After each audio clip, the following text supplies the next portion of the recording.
Red flame in the cold night glow, Wisconsin wind and the stars all know. She's got fire where her heart should be, liberty's call, she answers free.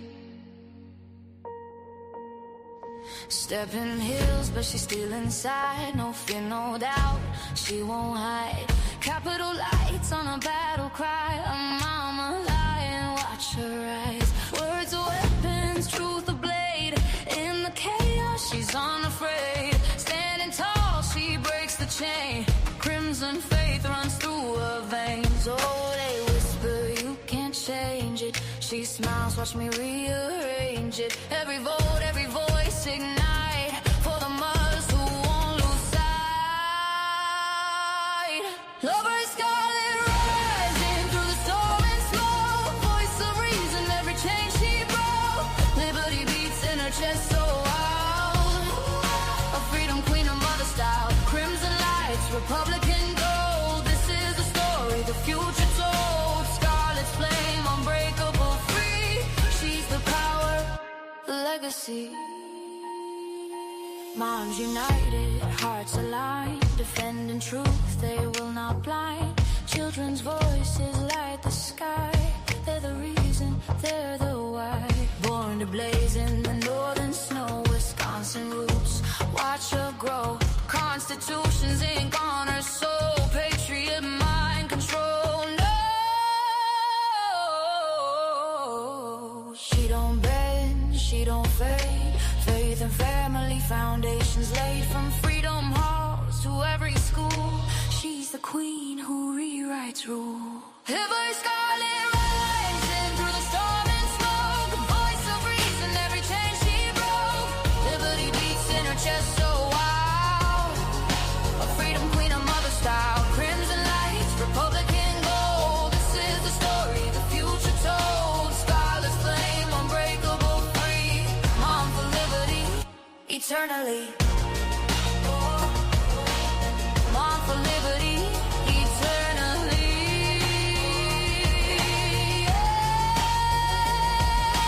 Red flame shining bright,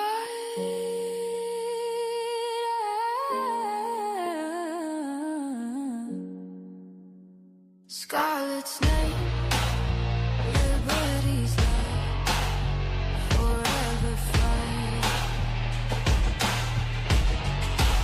Every scarlet rise,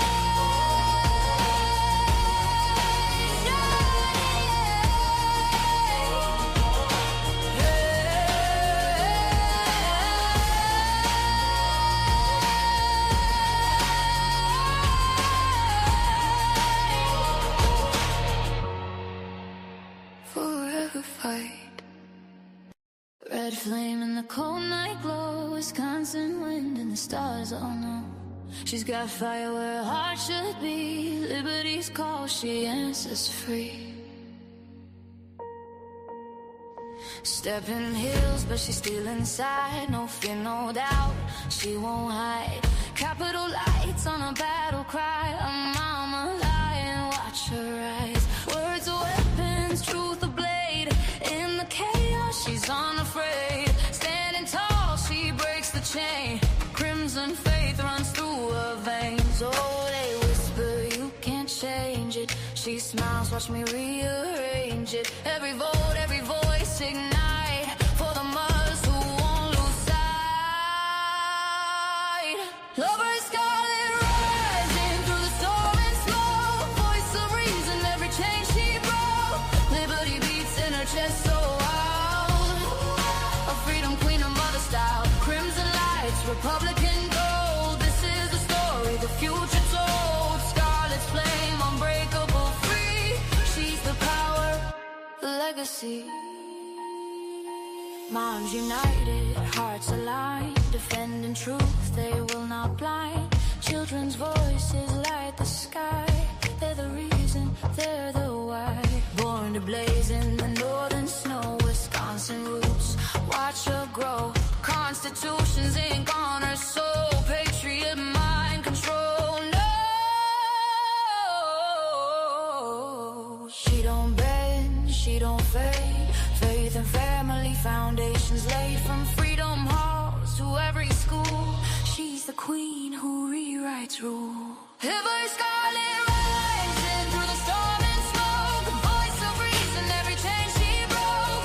Liberty beats in her chest so wild, a freedom queen, a mother style. Crimson lights, Republican gold. This is the story the future told. Scarlet flame, unbreakable, free. Mom for liberty, eternally. Mom for liberty, eternally.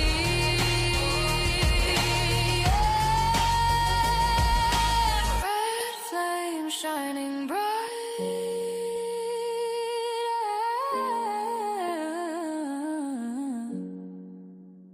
Scarlet's name, liberty's light, forever fight. Every scarlet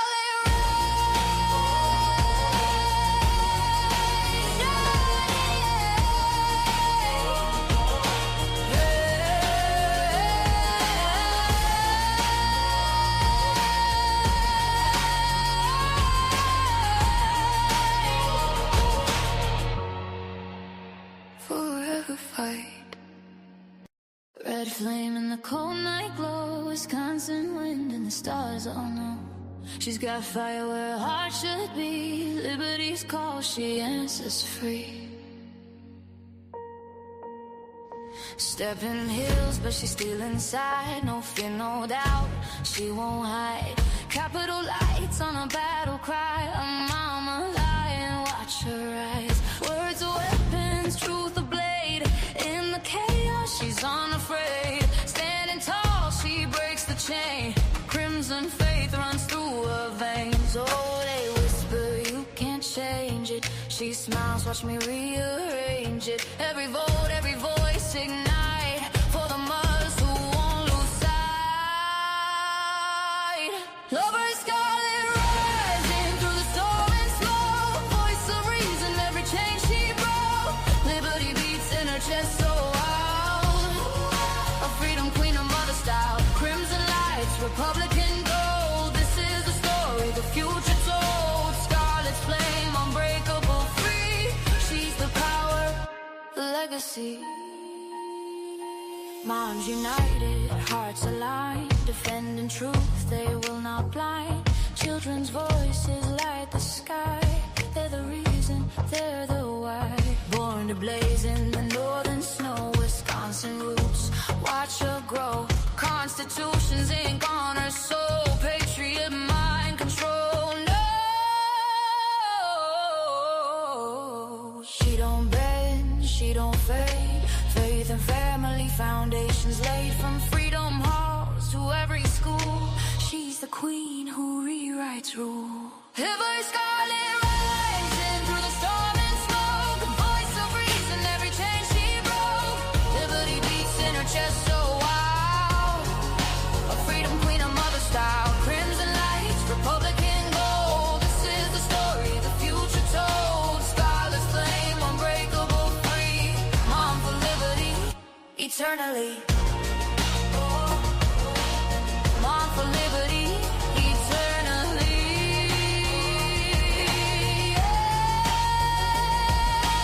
Red flame shining bright.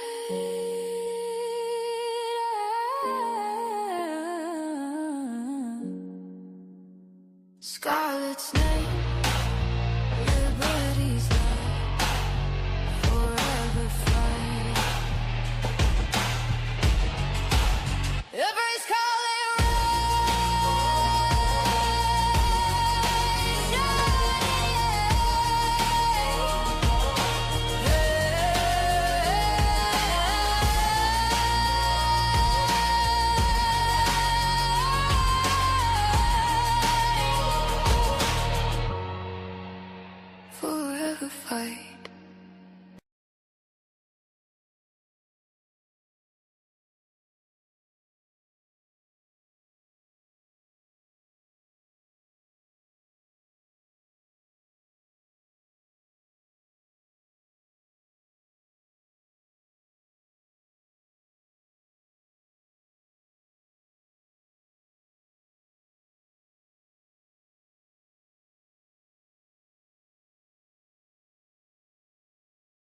You remember this letter you wrote to the president and Melania? My name is Brooklyn Rivera. I live in Rochester, Massachusetts. I need your help. I was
Hello, everyone, and welcome to Unleashed with me, Scarlett Johnson, presented by Moms for Liberty.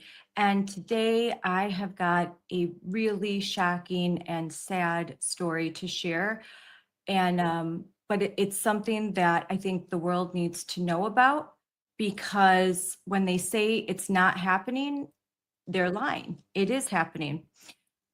A 9-year-old girl at the Rochester Memorial School in Massachusetts was in a girl's bathroom stall on May 1st of this year. A biological male student who identifies as trans, a boy that's identifying as a girl, looked through the stall and then pretended to leave, and then opened the door and basically watched a 9-year-old girl going to the bathroom. She was half undressed. Watched her go to the bathroom. She was frightened. She was scared. She screamed. The boy leaves. She gets dressed. She runs out of the bathroom to her teacher. She's in 3rd grade, crying, obviously distraught. Imagine, I have 4 daughters. This would be horrifying for them. What happens next is really quite shocking. So I'm going to start by playing a video of her father, Louis, talking to the school board after this incident. So let's just bring this on right now. Good evening. Thank you, Chair. Thank you. My name is Louis Rivera. I'm a resident here at Rochester, taxpayer for 16 years. I am here tonight asking the board for a full and thorough investigation into an incident that occurred on Friday involving my 9-year-old daughter here at the school with a transgender boy. While my daughter was using the restroom at the school, a transgender boy that is biologically intact entered the restroom, was looking through the cracks of her stall while she was inside, then proceeded to push his way into the stall despite knowing that she was in there. My daughter was humiliated, embarrassed, frightened, and left feeling completely violated, while sitting defenseless in what should have been a private and safe moment for any child. I want to make something very clear from the beginning. This is not about attacking anyone's identity.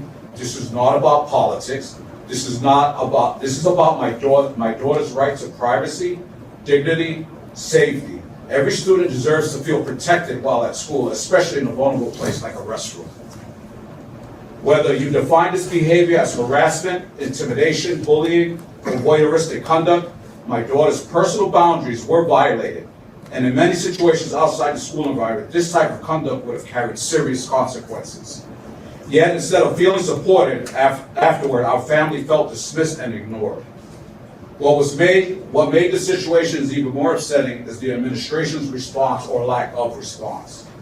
Despite multiple emails to both the principal and superintendent, what we received felt more like an attempt to minimize the seriousness of this incident and then to generally address it. My daughter, who's only 9 years old, was spoken to about laws and policies without her parents being there, like she has some law degree. Somehow, that outweighed the emotional trauma she was experiencing. She was told to use the single restroom if she felt uncomfortable. So she went from the victim to being the perpetrator here. At that moment, my child did not need a lecture about policy. She needed compassion, she needed reassurance, she needed adults in position of authority to make her feel safe and protected. Since then, the emotional impact on her has only grown worse. She has reported being taunted and labeled a tattletale by this individual. They have been isolating her simply for speaking up and defending herself. She has gone home sick from the school this week, and the stress and anxiety are affecting her physically. She is not eating normally, and every morning she worries and stresses about going to school in the morning. What is also deeply concerning is the inconsistency of how this matter has been addressed. Earlier this week, I was told that the boys should not be using the girls' restroom. Now we're hearing a different explanation entirely. That inconsistently creates confusion, frustration, and a lack of trust for parents who simply want clear answers and accountability. We even requested something simple as having the student escorted by a monitor while these two used the bathroom, and we were blatantly denied. At the end of the day, the behavioral expectation and discipline should apply equally for every student, male, boy, or transgender. The discipline should be the same for either one of them. I am asking this board tonight to please take this matter seriously. Conduct a proper investigation. Review how this incident was handled from the start to finish to ensure the appropriate disciplinary action is taken where necessary to make sure no other child has to experience what my daughter has experienced with this transgender boy. I think that the community should know that if it is a law that a boy that is biologically intact can use the restroom with females, I think everybody should know this, because if I would have known this, I would have never been caught off guard, and I would have told my daughter from the beginning to stay over there. Her innocence was violated in this situation, and I feel like it's getting brushed off. And I would like, I want an investigation on this, because it's not fair to her. You know, I gotta go home and deal with her now. So I ask the board if they can do what they can to try to get this rectified, because this is outrageous. It shouldn't be, and it shouldn't be happening. Thank you very much. Wow, I have a lot of questions for Dad Lewis about what's happening, but I just want everyone to understand this is not a story about one bad day at one school. This is a story about what a school district does when a parent will not go away, when a little girl won't just take it, won't just comply.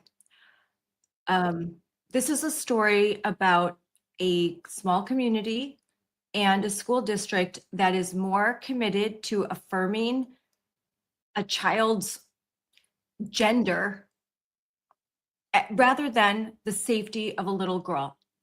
And we know that gender identity isn't a real thing. And now we know definitively, because the Supreme Court has said so on June 30th, that gender identity is not covered under the Equal Protection Clause of the 14th Amendment. However, what is covered under Title IX is for school districts to be sure to protect safety, the dignity, and the well-being of girls in schools. That we know for sure. However, schools are not doing their due diligence, nor are they doing their job in protecting kids.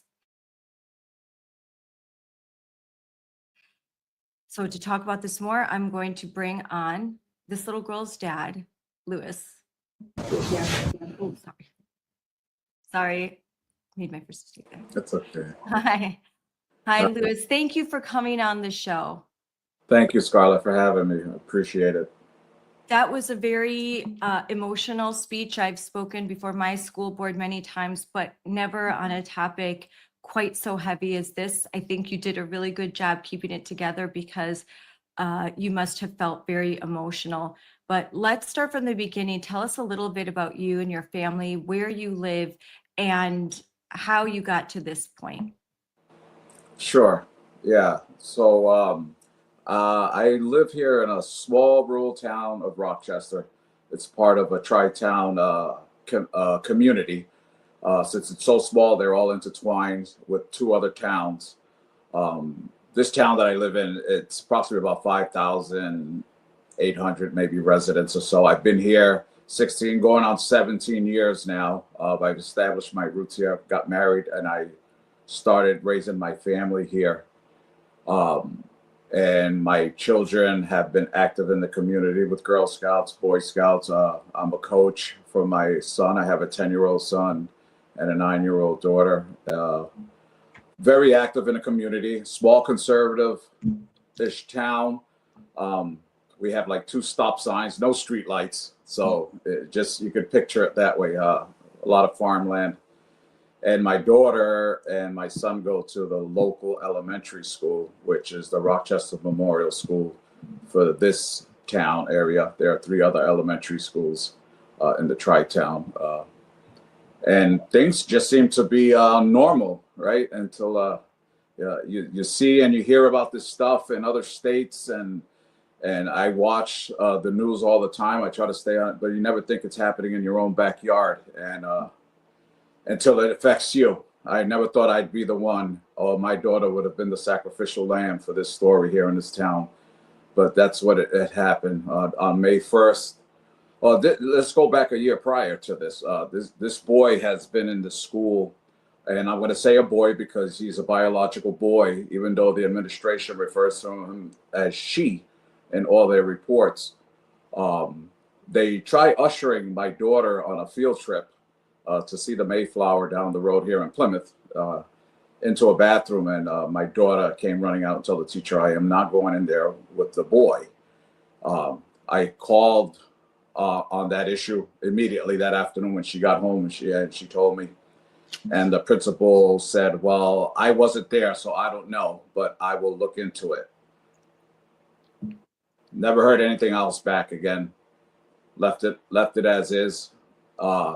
Almost a year to the date, May 1st, my daughter was using the restroom in the girls' room. She's a biological girl. And this individual apparently came into the restroom. And according to the witness, because there is also a witness to this, he was there washing his hands, and he had the conversation with the other student that, look, there's somebody in the stall, because they can see her feet. And also in the report, he also tells the principal that he's seen a blue sweatshirt. So he knew that there was someone in there and proceeded to go and peep through the crack of the stall. Whether malicious, sexual, or whatever he had on mind is beyond me. And my daughter says, who's that? Stop it. And he was giggling, and he acted like he was going to leave the bathroom, opens the door, lets it close, so my daughter thinks that he had left the bathroom, proceeded to come back in, and started looking through the stall again. And when my daughter yelled, stop, and she got up to pull up, he pushed the door open on her. And according to my daughter, he stared at her, because in a situation like that, his eyes went straight to her lower body. In the report, he says that he didn't, but I believe what my daughter says. If you know my daughter, she's introvert. She has a little social, very quiet. She's like a butterfly. Never had a problem. Never. And it's not because she's my daughter. That's just her character. That's just the way she is. And she ran back to the classroom, and even the teacher asked her, what's the matter? She's crying. Her eyes are red. And she says, I miss my daddy and my mommy. And that was a way that she reaches out, because she couldn't verbally explain what happened to her just now. She was embarrassed. Her privacy was violated to the max. And I guess she spent most of the afternoon crying, because when she got home, her eyes were swollen. She's very fair-skinned. So you can tell right away when she got home, her eyes, and we started questioning her. And and she revealed to us what had happened. And we got on the phone immediately. The bus got here at 3:30, 3:45. We were trying to get a hold of the principal. And what happens with this school administration, whenever there is any kind of problem or you want answers for anything, you call the school and they have the school secretary screens everything. What is this about? What do you need? And it's really none of their concern. They just need to be transferred over to the principal. And she goes, well, she's on the other line. And I said, it's of urgency and I need to speak with her. She goes, she's on the other line. As soon as she's done, I will have her give you a call. Nothing at all. The weekend goes by. My daughter's distraught. You can tell right away she shut down internally. She didn't really want to eat. She was nervous. Come Monday to get her to school, it was almost impossible. We got her off to school that day, and my wife started on the phone, and we talked, and we finally got a hold of the principal. And she said, absolutely not. No boy should be inside the bathroom with her. I am going to look into this. That same afternoon, we get a call from the school nurse. My daughter was so sick, she had to leave school. My wife left work and picked her up and brought her home. And it was her nerves and her anxiety that was still affecting her. Come Tuesday, she sends us an email with a little link with some suggestive idea or law that they're hiding behind that says that the child has legal allowance to use the restroom. So something happened between Monday and Tuesday. Real quick, so I just want to, so the principal told you On Monday, that which there's was the 3rd. no boys in the girls' bathroom. So Yes. I'm going to look into this. So Yes. that tells me, because I've seen situations like this, where the principal is unaware of the policies. Exactly. It's the assumption, like, of course, boys shouldn't be in girls' bathrooms. Right. So she obviously goes to talk to someone. Probably they have legal counsel. Every school district does. And she tells them what's happened. And then she hears, oh, no, hold off. There is policy, probably in their non-discrimination policy, that says that if there is a student that identifies as transgender, that they can use the facilities to which they identify. Exactly. Now, yeah, and usually that, like, sometimes there should be a plan. It's called a gender support plan. Have you heard about anything like that? Did this student have a gender support plan? Not at all. This is the first time I'm hearing about it. Nothing has come up. It wasn't in any of the reports. They totally shut me down after that. And that's when I began my campaign. It just happens to be that on the 7th of the following week, there was a school committee meeting, and I was like, well, I need to go and address this. I need to address this publicly, and I need to get answers from somebody because this is not okay. The following, on that Tuesday, the next day of Monday, when my daughter, I finally got her back to school, and this was her, I had to drive her to school and assure her that she was going to be okay. And if she didn't feel comfortable, go to the nurse, because the nurse is she's a real nice lady. She's a good friend of mine, and she will call me and I will come and get you. I promise you, but you need to get to school. That day, when the principal went to her to ask her about the situation, about what happened, she started quoting her these laws. Well, she said when it should be he has legal allowance by the state of Massachusetts to use the bathroom. My daughter does not have a law degree. She has no idea. My daughter comes home that afternoon. She goes, Daddy, what's legal allowance? I said, what do you mean? I said, I didn't even know what it was. And I said, well, she said, the principal told me that this individual has legal allowance. And I had to look it up, and I was like, oh, now I see where we're going with this. And the snowball just started going from there. Now I see where their stance was and where this was going to go. So they pulled your daughter aside. Yes. And the principal pulled your daughter aside without you or your wife present. No parental, no legal And nobody there to represent her. she's a third grader. She's 9 years old. They 9 years pull old. her aside and they Mhm. start to tell her about school board. Yes. They don't call you. I mean, that's that no. right there. That I mean, Yeah. I want to clip this. This is going to definitely be a clip. Yes. The principal, the elementary school principal, rather than having a meeting with just the two of you, you and your wife, to Right. explain everything so that you can make some decisions. Right. She So pulls they her out. make some choices.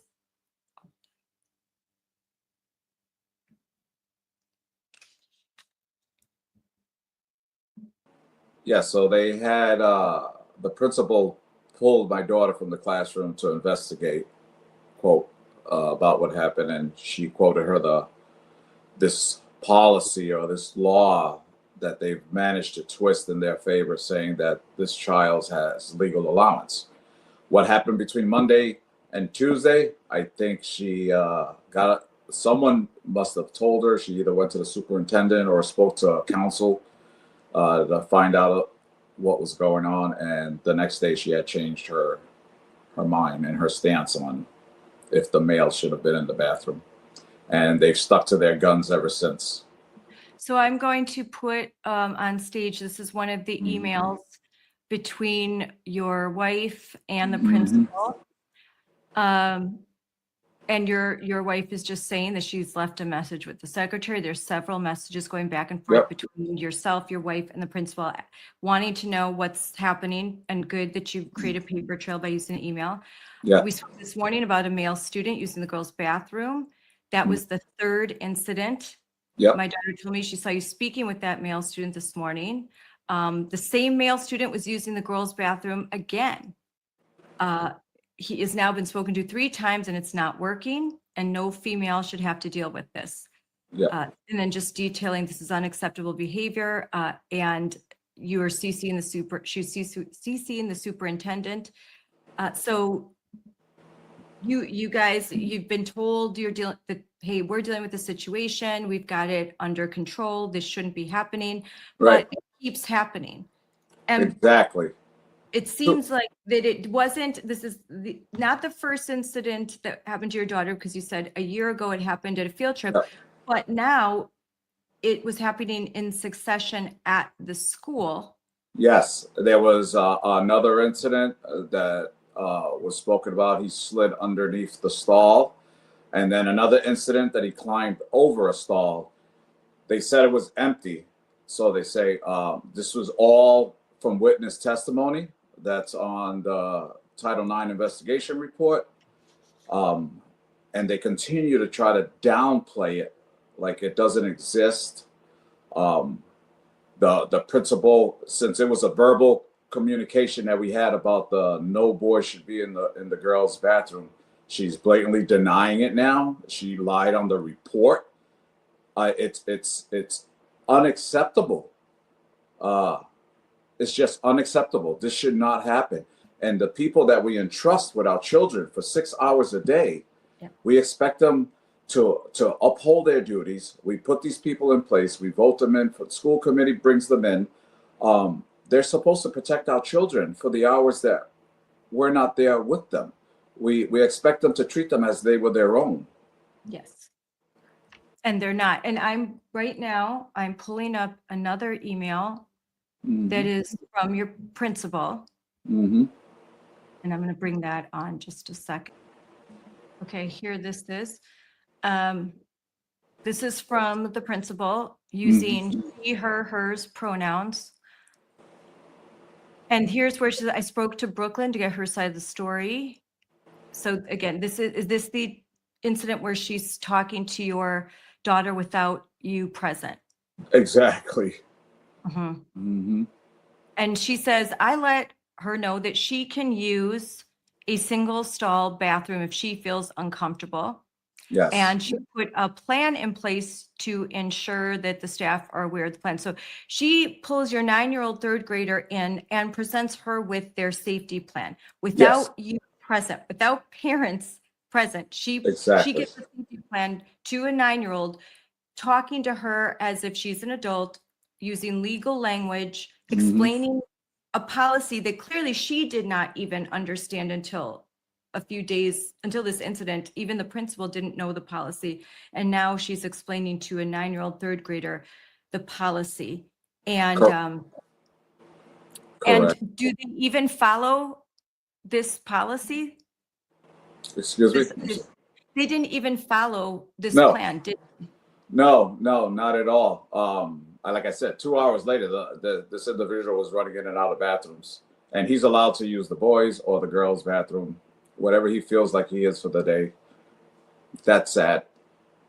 It is sad. My friend, 7-year-old Ella Fry, made this exact comment to me just a few days ago. She said, it's like the Wild West. She said, the boys can go anywhere they want. They can go to the boys' bathroom, the girls' bathroom. They can be in the girls' locker room, the boys' locker room. She's like, essentially, for girls in K through 12 schools with policies like this, they have no bathroom. There is no privacy. They have nowhere to go to feel safe.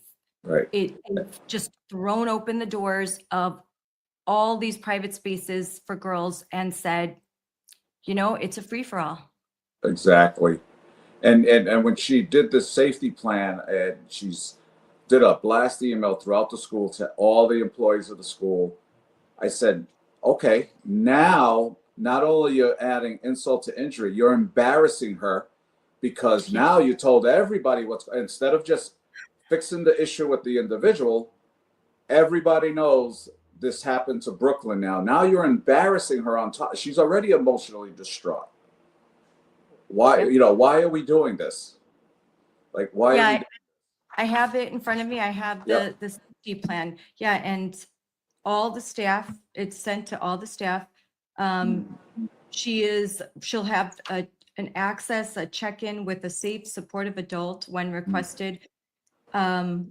A single bathroom. She can use the nurse's bathroom. I mean, this is Scarlett. Should a child be worried about who she needs to tell to go to the bathroom, or should they be working on their academics and enjoying their childhood and having a good time with their friends in art and recess and in the lunchroom, not having to worry, who am I going to talk to next so I could use the restroom because I feel like I have to use the restroom and I can't find an adult? A child should not be worried about that.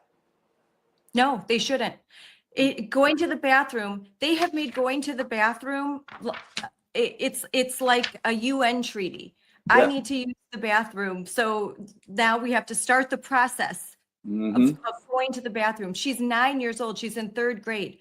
Lots of times kids, I have had 5 of them, they'll hold it for a long time, and they're not going to sit and contemplate, oh, now I have to use the bathroom. And now I have to try to contact a safe, supportive adult to tell them I need to use the bathroom. And then what's the teacher supposed to do? What if it happens? Stop the class.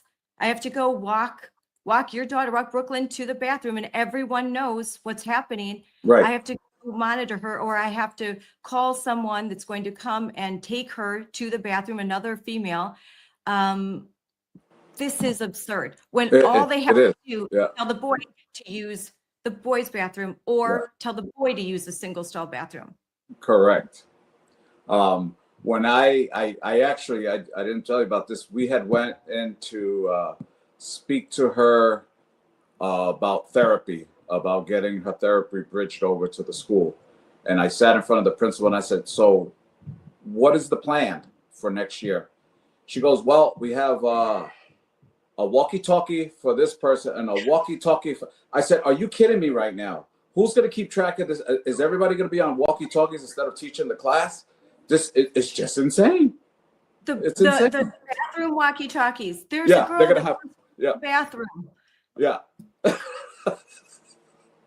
I'm laughing about it, but it really upset me at that point that these educated adults, this is their plan.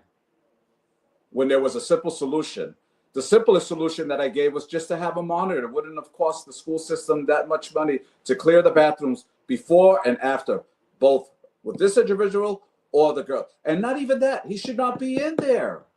Yes, the real solution, especially I think after the June 30th decision, and I know it was applicable to sports, but the real question was about the Equal Protection Clause and does it apply to gender identity? And Right. on a 6-3 vote, the Supreme Court said, no, it doesn't. Exactly. That gender identity is not, it's not the same as the Equal Protection Clause covers immutable characteristics like Mhm. biological sex, like Right.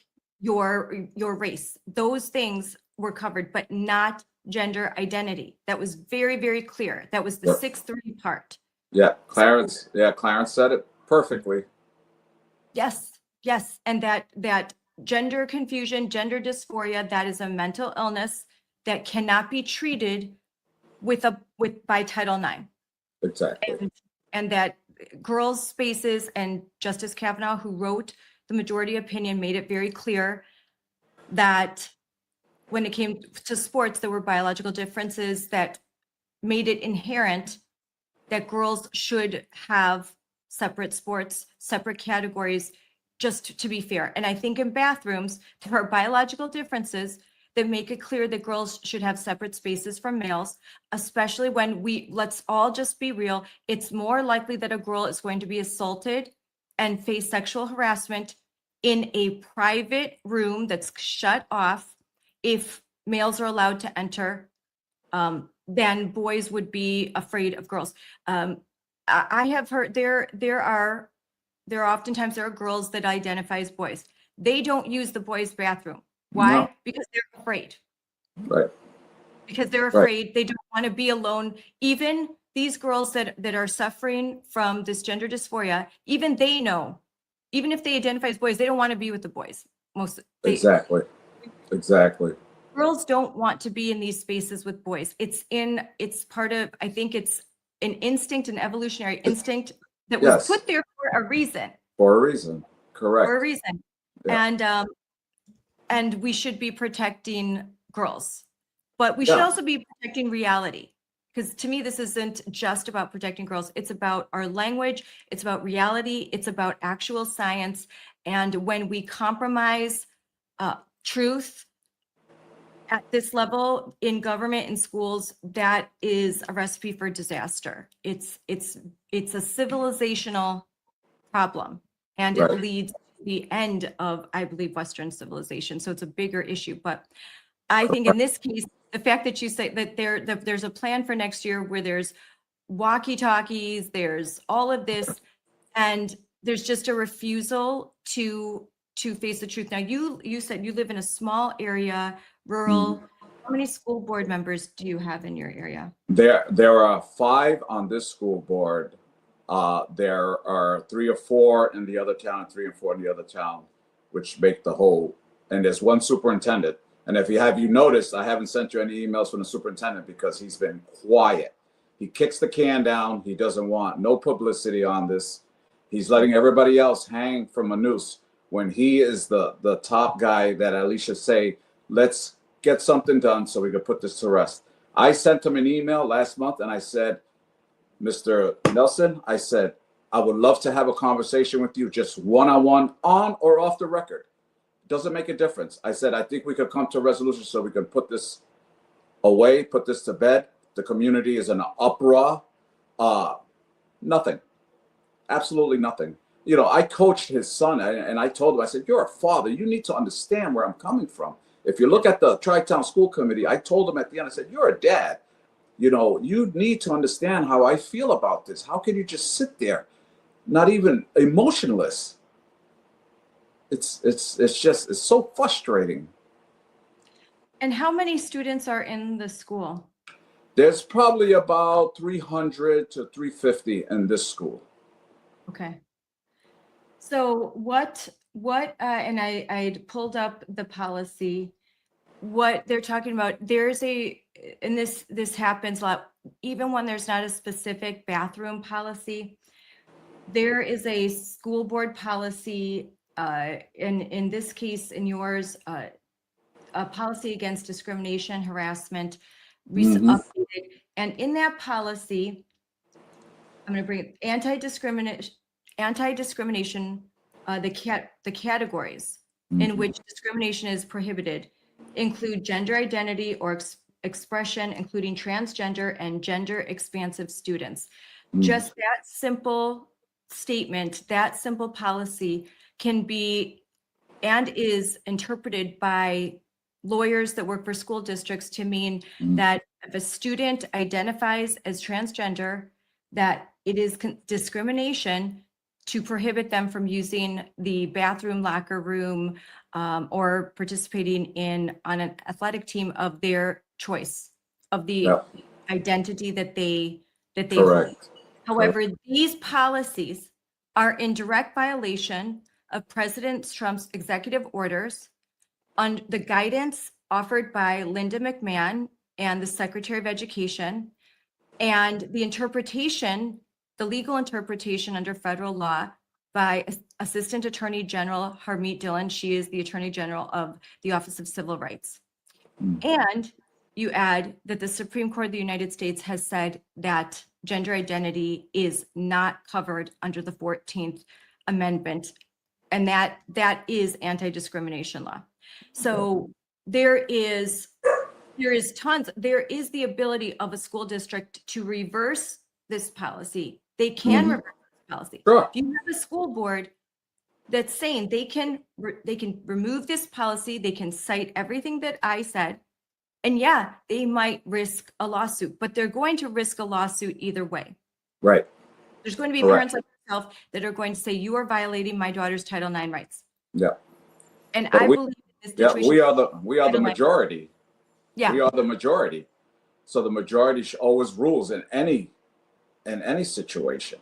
It's the majority rules. I think that this situation requires, and I know that there has been a Title IX complaint filed, but I believe that this situation is one in which the Trump administration, the Department of Education, and the Office of Civil Rights should initiate a formal investigation to look into what happened, particularly as they violated, I believe, and this is just my opinion, it's not legal advice, that they violated FERPA by engaging in these conversations with your daughter without the presence of the parents, that minors can't make these kinds of decisions. They made a lot of missteps, and I would imagine they're being very quiet right now because they made a lot of missteps that once investigated, I think that they could find themselves in some trouble. Yeah, the whole administration is they're tainted.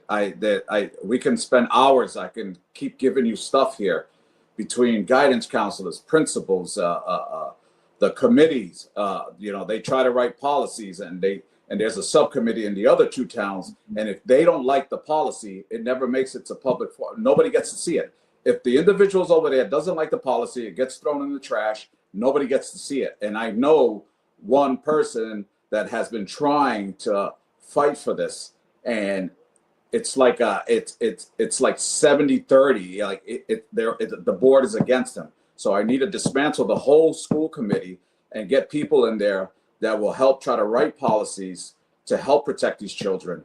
But if I do that, and these subcommittee that they keep sending these policies and they shoot it down, I'm going to have to do a campaign over there too to get those people removed. And I will continue to do that. I will continue to fight. I will continue to advocate. I promised my daughter and I promised the community the very first meeting that I'm going to stand up for her and all her peers. Those are her friends. Those are the girls that she goes to Girl Scouts with. Those are the girls that she plays at the playground when my son is playing baseball. These are her friends, and I don't want to see any of them get hurt like this.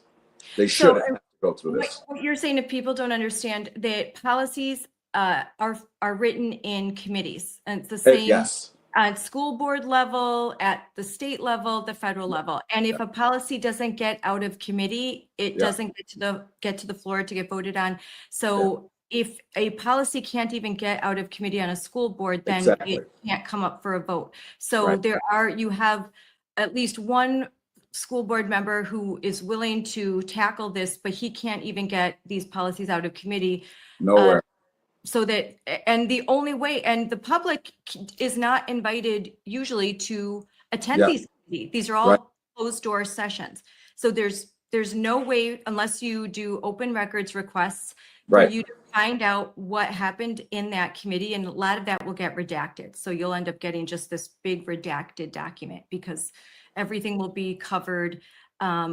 It's very difficult unless, of course, there is a Title IX investigation by the federal government, and then it's all opened up. It's all open to everyone, everything that happened. But when you have the majority of the school committee that are posting social media, making nasty comments about what I'm fighting for and against what I'm fighting for, I've got a battle ahead of me, but I am not quitting. The remarks that they make on social media. Say more about that. That's something I hadn't heard before. So what's happening? So we just had an election last year, and one that was an incumbent, she came on and she made a post on social media that if things were to happen in town, I wouldn't take it publicly like some people do. Small thing. She ran her campaign on that.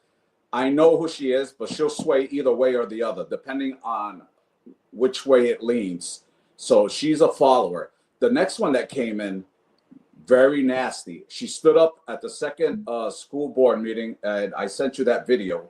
She stood up there and she pulled out the Title IX report and started tearing it apart, telling the community this is a gay bashing political agenda, just very nasty. And the second person that spoke after, if you watch the video, he's the head of the Democratic committee. He's a psychologist with master degrees and all this education. And he's standing up there saying that at the age of 3 years old, a child could tell whether they want to be a boy or a girl. I want to know, who is this guy? Who are his patients? Who are his clients? You have to watch the video because it's amazing. He tells you all the degrees that he has. He's a master psychologist, but yet he's telling us that at the age of 3 years old, a child should be able to identify if they want to be a boy or a girl. How is that? Okay, so I have this school board meeting, so we're going to watch a portion of this. I'll start that right now. I'm Michael Kovacevic. I'm a dual master's degree psychologist, school guidance counselor who has worked with students in public schools and private alternative schools for 38 years. I spent the last 29 years of my career working with students in middle and elementary school. I'm a licensed mental health counselor in Massachusetts. My youngest child went through RMS and had a wonderful experience. I strongly support the staff and administration of RMS. In my career as a public school counselor, I spent many hours with administrators, students, and parents addressing students who made poor choices. One of the things that I learned quickly is that there are two sides to every story, and context matters when trying to assign responsibility and formulate a disciplinary response to inappropriate behavior for all those involved. The focus where I worked was to always assist students to learn from their mistakes while maintaining their privacy.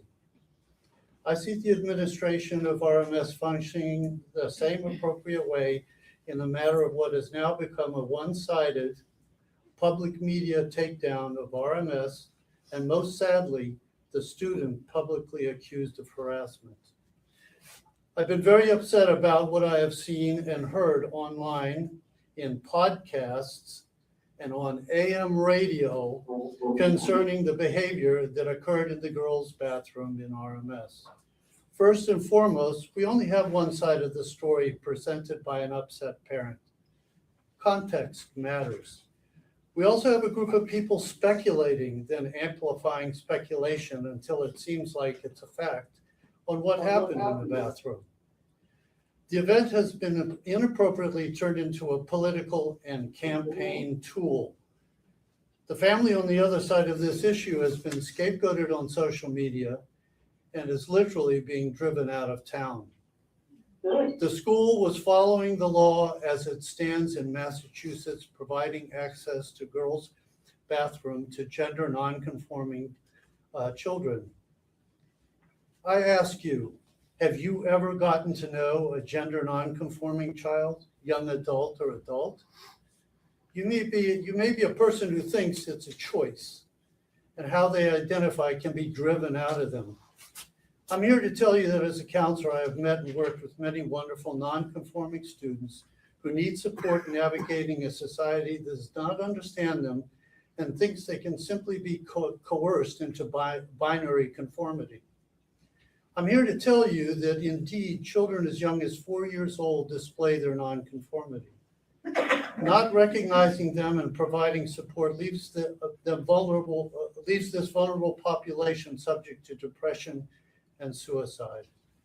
I worked with a student in the early 90s whose family could not bring itself to accept their non-conforming son's gender identity. Michael? From a very early age, it was clear that the child was not conforming to his biological assignment. The father pushed. Could you repeat that? I heard you. I just, so I will sit at this point. Thank you. No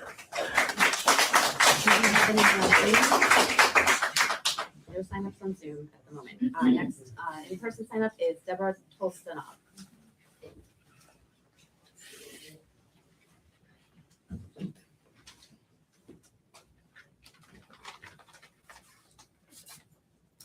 Hello. I'm Deborah Tolstanov and live in Rochester.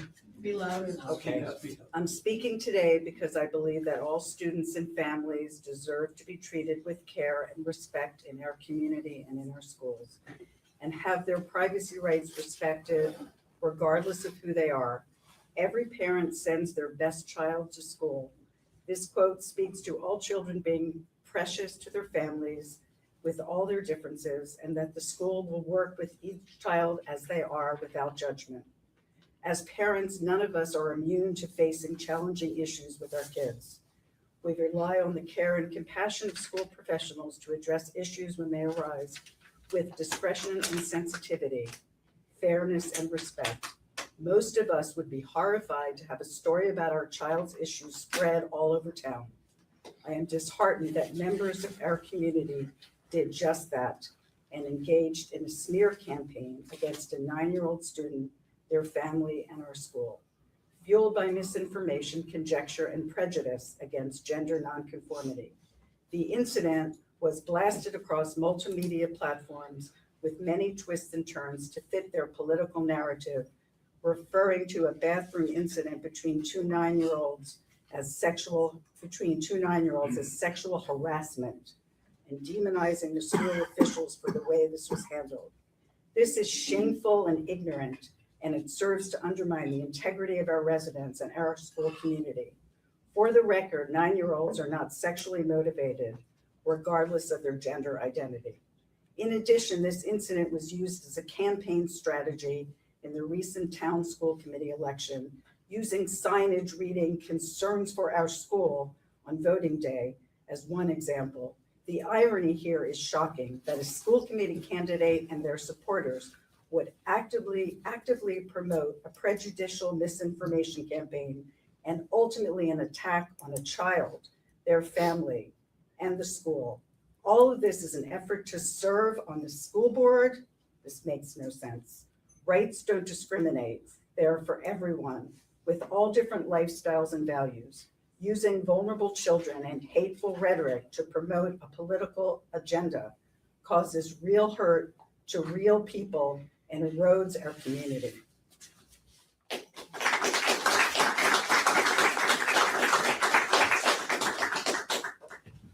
Ms. Wilcox, anyone on Zoom? Next up in person, we have Luis Rivera. My name is Luis Rivera, and I'm a resident here in Rochester. Thank you, administration, thank you, school committee, and thank you, members of the community, for allowing me to speak today. 30 days ago, I stood in this very room and spoke from the heart about an incident involving my daughter on May 1st, when a boy entered the restroom, was peering through the stall, knowing that she was in there, and decided it was okay to push her through the door and stare at her. I came here respectfully with one goal: to ensure that what happened to my daughter would be taken seriously and that meaningful action would follow. Instead, after weeks, I was forced to file a Title IX complaint before any action was taken.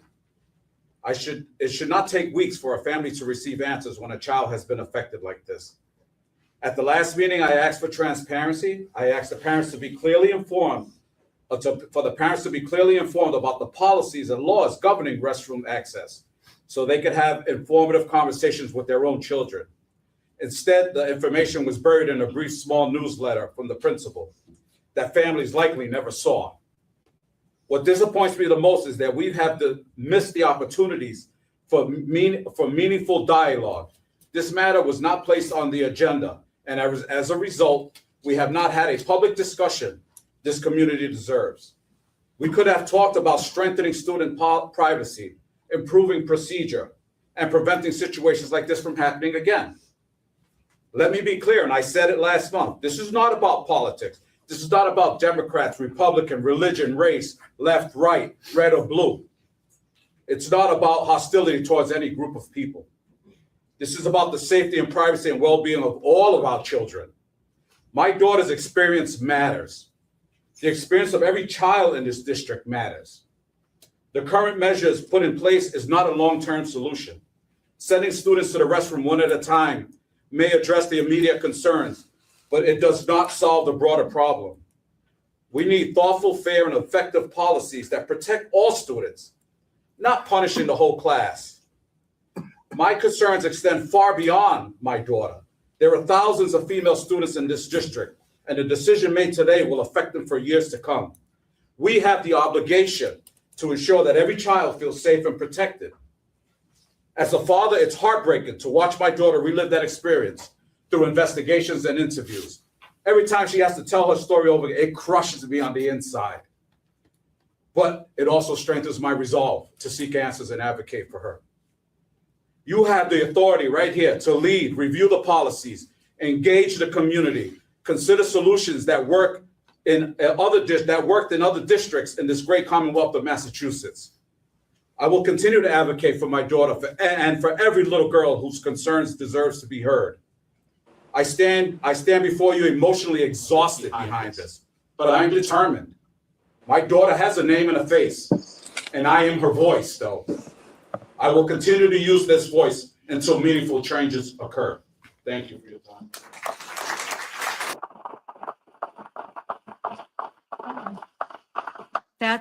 So give us your thoughts as you watch what happened. And this just happened in June, right? Yeah, this happened in June.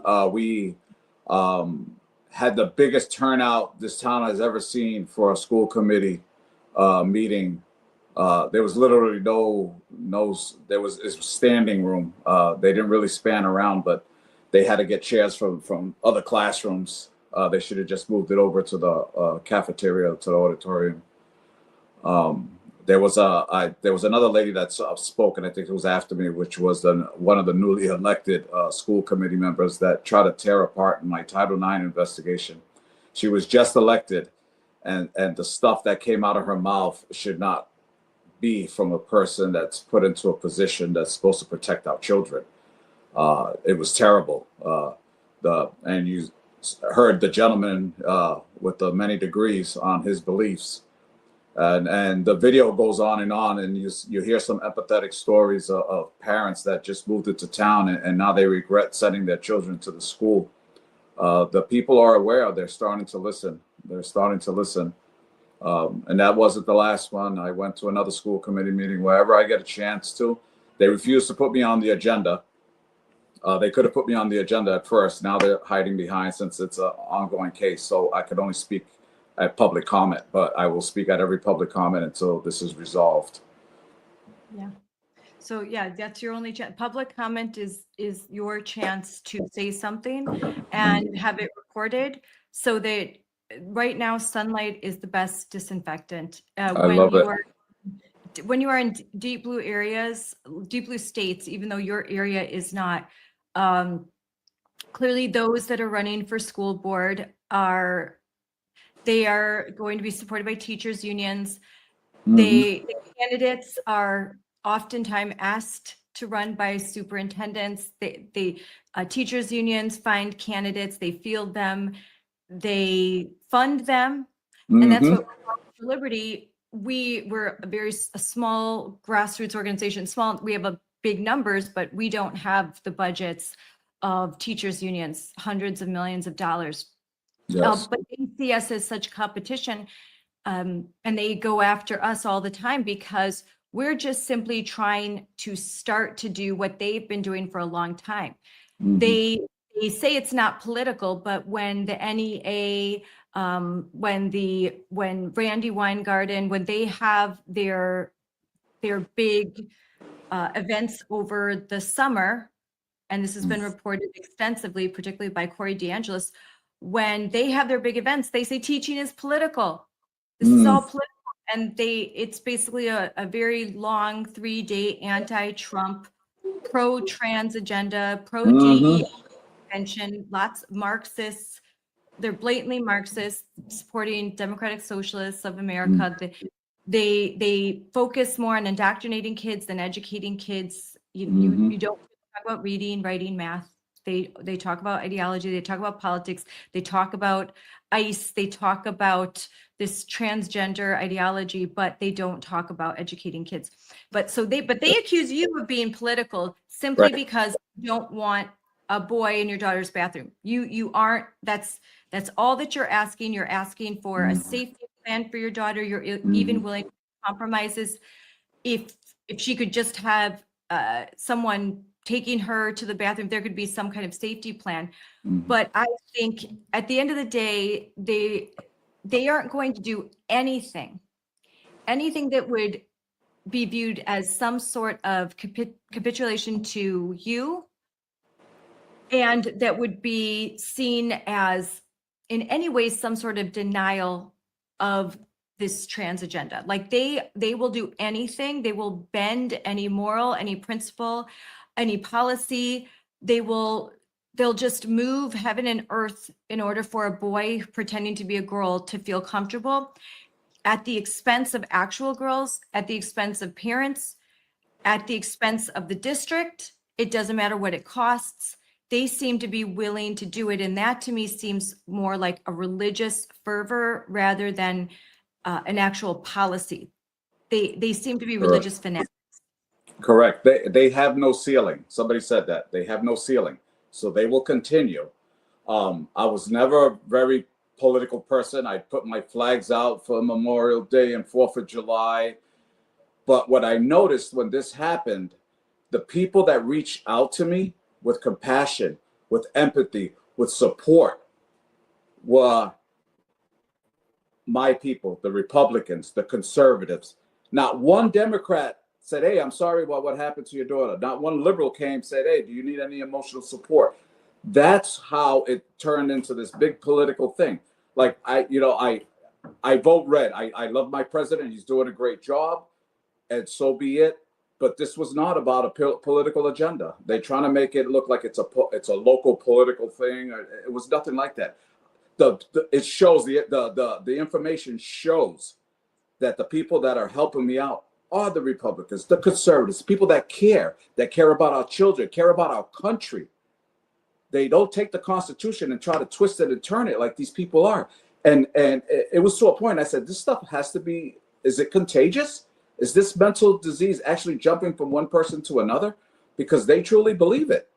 And if that's the truth, then we need to get a vaccine quick, because I don't want to be next to, I don't stand too close to these people. I don't want to catch it. But it's a hard fight. They try and say there's a strategy, and this is what I've learned. They will demonize Moms for Liberty, MAGA, Trump, Republicans, but Moms for Liberty in particular, as well. If you work with them, you're going political, and they're doing that because they are trying to get you to enter into the ring with both hands tied behind your back, with tape wrapped around your ankles, and with a muzzle. They want to fight you completely defenseless. So they are trying to polarize any resources that a parent could possibly have to fight this woke behemoth. Mm-hmm. So if you're with Moms for Liberty, that's political. They're extremists. If you Trump, you're being political. They are being political. Every ounce of them is political. They have open affiliations with the Democrat Party. If you look through their campaign finance forms, you're going to see that they're going to get donations from Democrats, from unions, and yet they will point the finger at you and say, Don't you dare take money from your county Republican Party, because that would be political.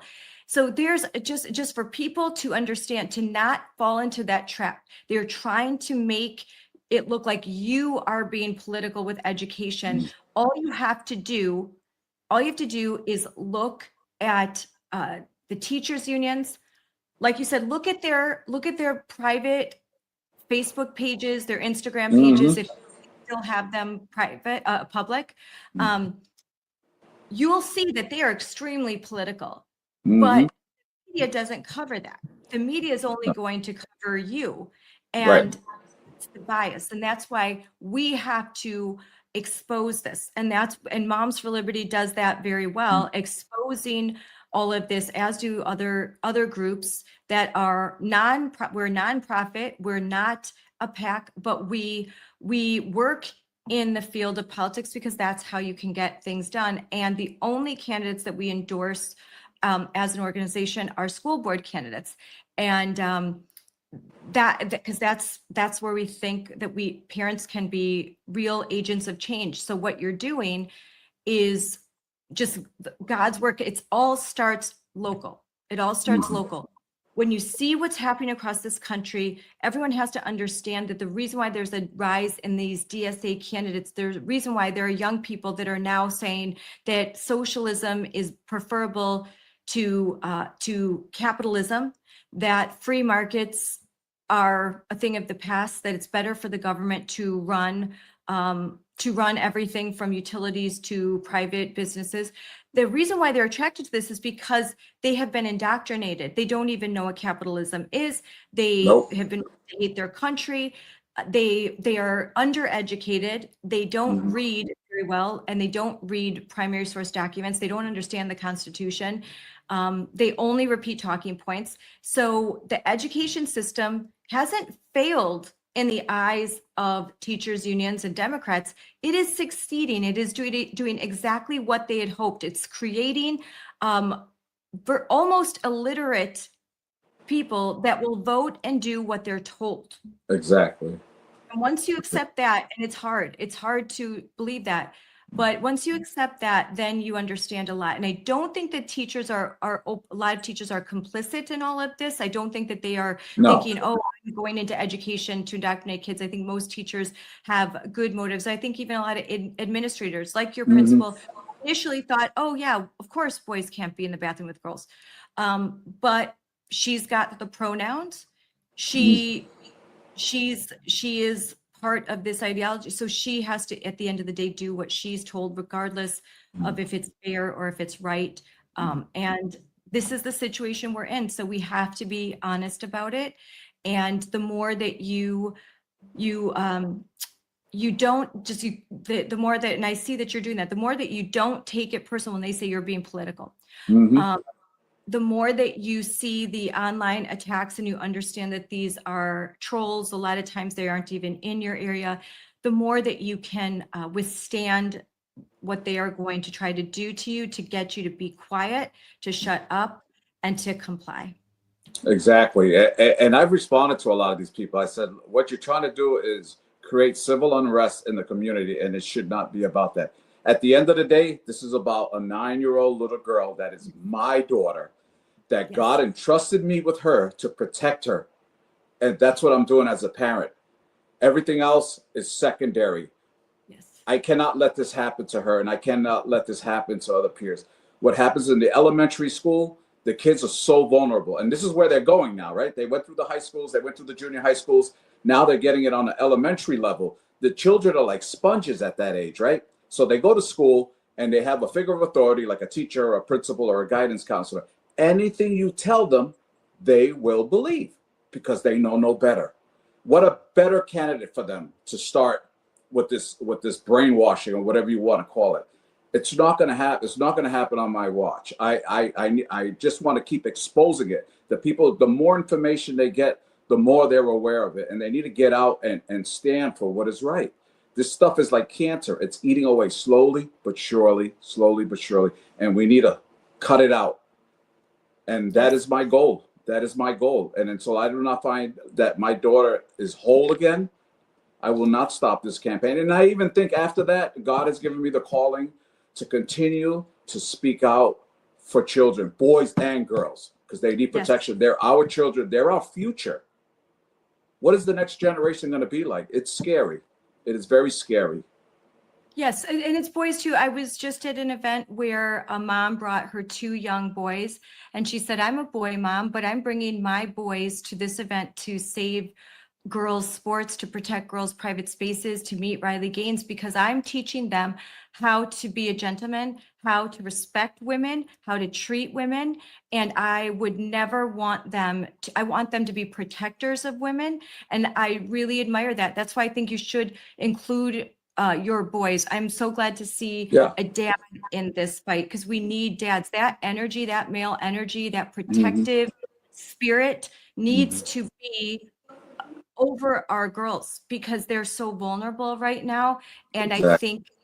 I think that the left has done a very good job in basically calling men and dads, brothers, uncles that want to defend women, making them misogynists, when real misogyny is allowing a boy into a girl's space, allowing a boy to take a girl's spot on a team, telling a girl to submit her feelings, to deny her discomfort, and instead to elevate and to promote and to affirm something that isn't true and that actually causes her harm and causes her to lose opportunities. I think that's real misogyny, and they're just engaging in a whole lot of psychological deflection. And I mean, it couldn't be more clear to me that that is the case. Most definitely. And what about the anti-bullying laws? Does this not apply to that? There was never any conversation about that, right? Your daughter was bullied. And again, talk about what are the way your daughter was getting bullied. What were the ways that your daughter was getting bullied that the school did not address? Yeah, she was isolated. This individual was pulling her friends, and she was sitting at lunch by herself because he was telling all the other students around her that, oh, she's a tattletale, she got me in trouble, or stuff like this, and pulling her away, and she was getting isolated during the whole incident, and she shouldn't have felt that way. And when she comes home and tells me, and she goes, Dad, I sat by myself at the lunch table when there's 50 or 60 other students, that's bullying. And not only that, a week after that was another incident where they had them separated, but in the same classroom, this individual went over to where she was working on a project, stepped all over it, hit her with the trifold poster, and they dismissed it. I said, that is retaliation, that's bullying, and still nothing about that. And if you need all this, I got all the information on that too. I keep a paper trail of everything. Yes, please send that to me right away. As soon as we get off, I want to see that. So because if the situation were reversed, if she were to go over to that boy and hit him, name call him, I guarantee you she would be suspended, expelled, you'd be called, and this would be hate. In a nanosecond, this would be taken care of. But in reverse, when he's doing that to her, they overlook it because the transgender so-called child is a sacred cow, and they simply do not have the courage to apply the rules fairly. You said it yourself. Do not apply policy fairly. Your child, regardless of the fact that, let's just say that you agree, okay, this boy can identify as a girl and use the bathroom. Does that mean that he can crawl under the stall and watch her go to the bathroom, to look at her private areas, to watch her in periods of undress? No. Girl can't do that either. A little girl can't crawl under and watch another girl. A boy can't watch another boy. They are not applying the rules fairly. This boy, regardless of how he identifies, engaged in sexual harassment and should have been punished for that. And since it's a repeat thing, he actually should probably be expelled for that. And I'm sure your actual policies of your school district, that would be the situation. A Title IX coordinator should have been called. There should have been repercussions. You should know. And rather than having your daughter being the one treated like she's a bad person, it should be that boy that is followed around, that boy that is monitored, and if there was another incident, that boy should not be in the school because he's continually harassing your daughter. Yeah, I said accountability and discipline has no gender. It should be equal for both. And I also told them I have a 10-year-old son that's in the 5th grade there. And I said, if my son went into the girls' room and did exactly what this student, what do you think would have happened? There would have been the local police department would have been involved. Department of Social Service would have been involved. He would have gotten suspended, and he would have been labeled a sex offender. Correct? What makes this any different? Silence. Yep.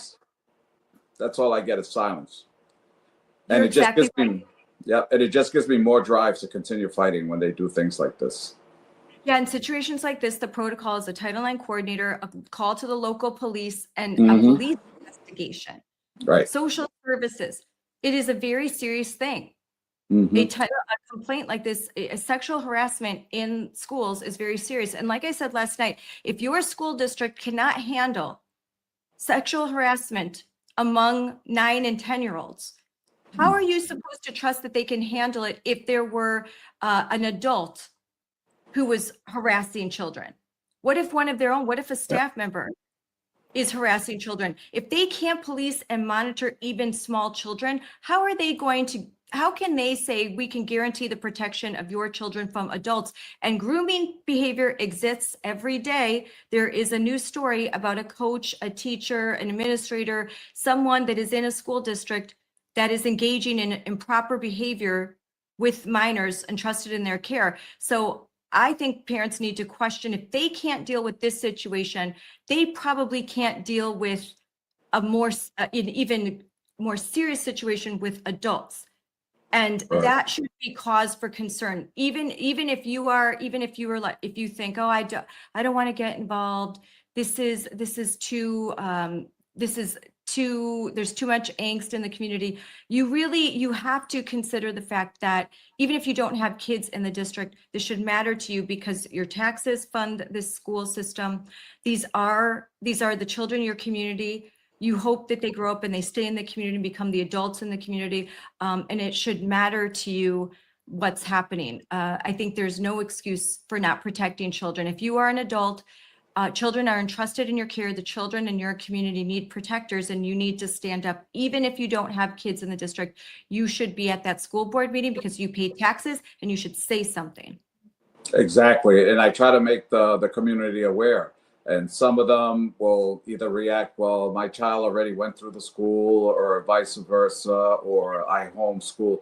It doesn't make a difference. Our taxes every year reflect it. We pay very well in taxes here in this town for the school system. And this is our community. You know, we have to, what about, okay, your children already went through school, but one day they might want to establish roots here in town and raise a family too. If we don't stop it now, what do you think it's going to be like in 20 years from now? It doesn't make sense. It just doesn't make sense. So I've been advocating that, and I've been trying to get people to get on board, and you need to stand up. And I've been at every, like I said, every public meeting that I possibly can. I have a lot of backing, but there's that very little fuel with I've taken punches left and right, and it's exhausting.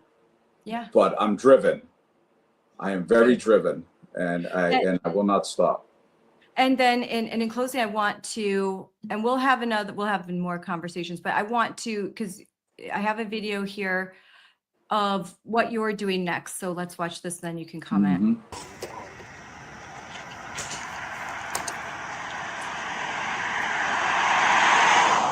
This is sign number 310. As you see, I have signs down there that says no boys in the girls' bathroom. This is all because of an incident that happened with my daughter May 1st, where a transgender boy was peeping in on her and decided to push the door open on her. It's been a big controversy in town here. We have about approximately 1,008 homes in this town, and I blanketed 310 with these signs. If she could turn around, see signs down on the other side over here too. They go far back. No boys in the girls' bathroom. The neighbors down here, down at the next house, they have signs. They have nicknamed this road that goes all the way down. They call it Mega Mile because of all the signs that I have, which I'll bring up into another video. Today I had petitions, filled out petitions to remove all 5 school committee members from the town. I'm not getting answers. I'm not getting any responses for them. The lack of transparency and the empathy, it's not there. I've been to every school committee meeting that they've had and voiced my opinions. And today I'm holding a drive-through petition, and I'm hoping to get 485 signatures from the 4,800 voters that are in town. So we will see. I'll get more clips and videos as I go down the road.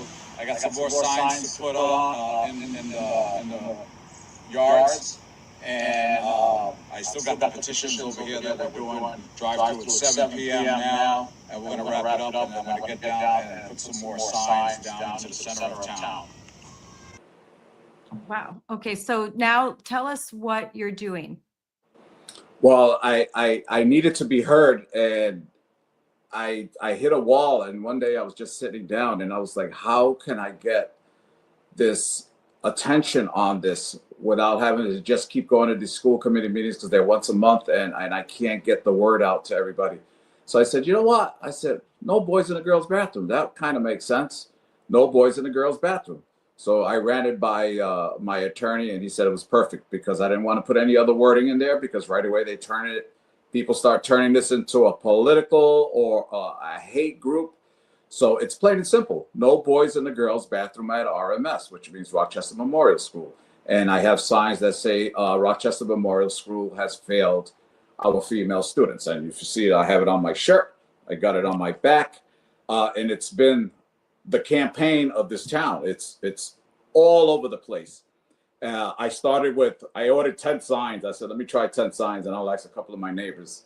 And the next week, I all of a sudden, I'm getting responses. I need a sign. Can I get a sign? Can I get a sign? I went to a local RTC meeting, and I passed out about 60 of them. People wanted signs. So I was like, I got to get everybody centrally located. I can't run around town with signs all over the place. And I was able to get people all in one group. I ran out of signs. People started donating money for me to start buying more signs. They thought the cause was a good cause. And that's where we're at today. I'm up at, like I said, 310 signs. I actually ordered another 100 because the next town over they want me to speak at their RTC meeting. And what I want to do is bring this outside of our community for awareness in the surrounding communities. So I've got no boys in the girls' bathroom at our schools signs, so people could start being proactive. Because if it hasn't happened in your school, or it could be happening and you don't know, or it's gonna happen. So the local towns are asking me to come in and speak. They're publicizing it. The signs, I'll be giving them out. I want to spread this all. I would love the White House to have one of these in front of their front lawn.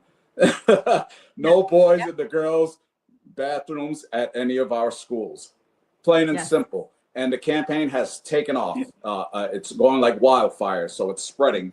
And definitely, I will keep you updated. The people are on board. They're starting to wake up. We need more dads. We need more dads to step up. They are the head of your household. You are the protector of your children. I need you guys to stand. I did all the legwork, but stand behind me, and let's continue to push forward against this administration. That sounds amazing.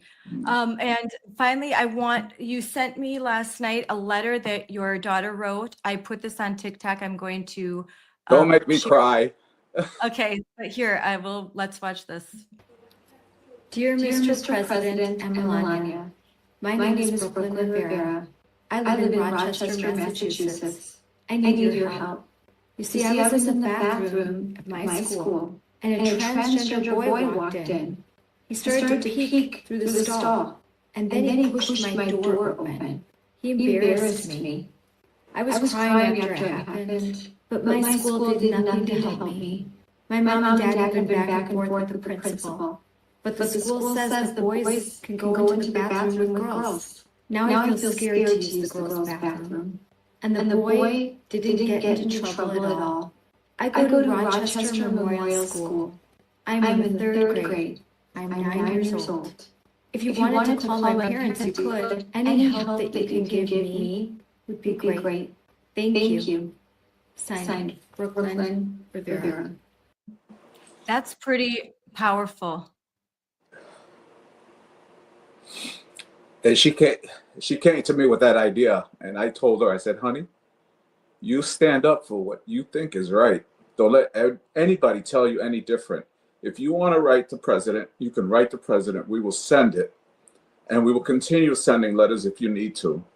Whether he gets it or not, it's okay, but at least you know that you can stand up for what you think is right.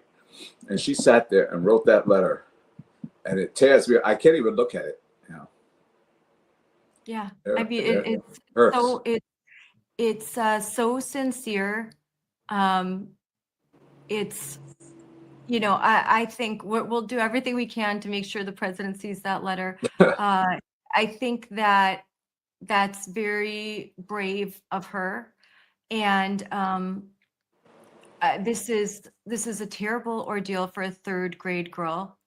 I'm so glad that you and your wife are fighting so hard, pushing back, and I hope that the community supports you.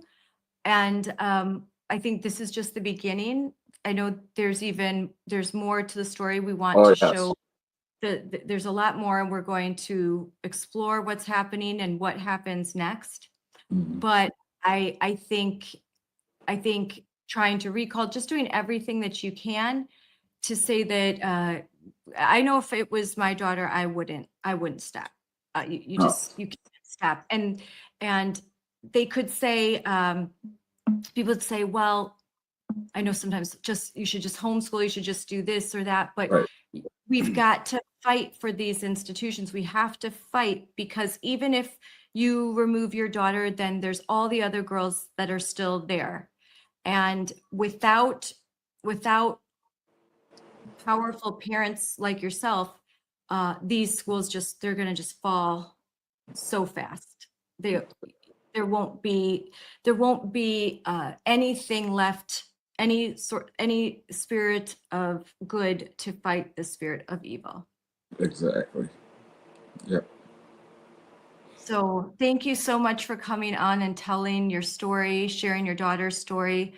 We're going to talk again for sure. Yeah, I have plenty.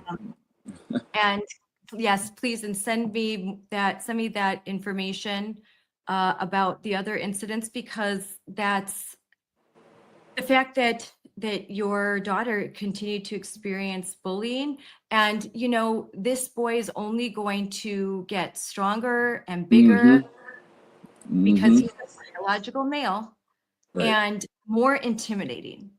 He's only going to become more of a threat to your daughter and others as he gets bigger and as he enters puberty, and then things, I think, become even more dangerous for girls. And so I really can't believe this is happening in third grade to 9-year-olds.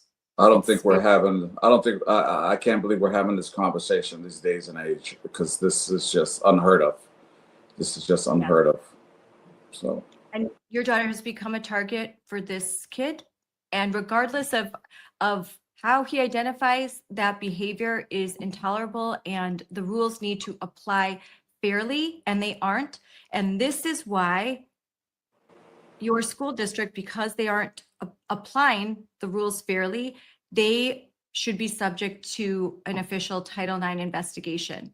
And you have done everything that you could to address this. You have gone up the chain of command, and your school district just refuses to see reason and to follow the law. So I think you definitely, you need justice, and your daughter needs justice. So. Right. And when your Christian beliefs have to submit to an idea, Yes. Where have we come in society? Where's the moral, ethical, where's the compass in these people? Their moral compass, there is none.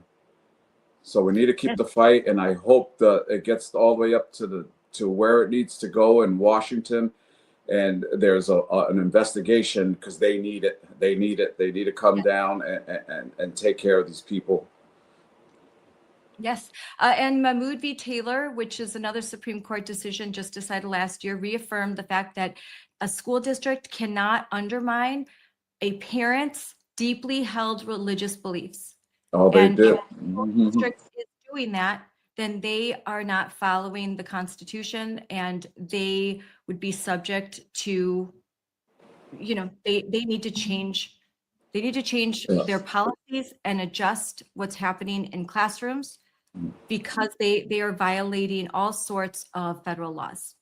Right. And that's my opinion. And that's my opinion. So, and I would think that there would be some very good lawyers out there that would agree with that. So that's another avenue too, that there are some very great pro bono legal firms that I hope would be willing to take your case and pursue this even further. So let's pray. And if you're watching this, pray for Luis Rivera, his family, pray for this school district, and pray for justice. And not only that, do something about it. So contact your congressman, your senators, your state senators and representatives if you live in Massachusetts, or if you live in another state, and say, we need to get laws on the books so that this doesn't happen in my neck of the woods. Amen. All right. Thank you so much. We'll Thank talk you. again. Thank you. That was an amazing interview. Learned a lot, and I definitely want to see justice for Brooklyn. Louis and Carrie, thank you so much for sharing your story. And here's what I want everyone to take from this interview. Louis did everything the system tells a parent to do. He called, he emailed, he met with them, he filed a federal complaint, he went to school board meetings, he showed up every school board meeting, he tried to engage the committee, the rights policy, and he took it. And finally, when he sees that the district is pulling his daughter aside without parents there to tell a little 9-year-old third grader all about school board policy, to speak to a young girl without parents present, like she is an adult, explaining why the school board and the school's hands are tied, and a little girl has to go home and ask her parents about what these legal terms mean, because she doesn't understand them. All she understands is that there is a boy that is harassing her, bullying her, allegedly, in that school. So if you're sitting at home tonight in the middle of your own version of this, just know you aren't alone. Please reach out to somebody. Reach out to Moms for Liberty, reach out to me, reach out to someone who can help you. And here are some of the things that you should do. First, you should find out whether your district's policy comes from an actual statute, or if it is guidance.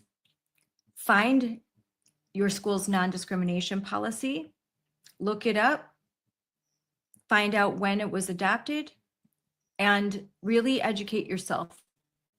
Talk to school board members who are willing to change that policy. Any school board can change a policy. Local governance of school districts is still intact, and school districts can and should develop policy that is in keeping with federal law, even if they have states, a governor that is telling them that this is their hill to die on, that they're going to fight for gender ideology until their dying breath.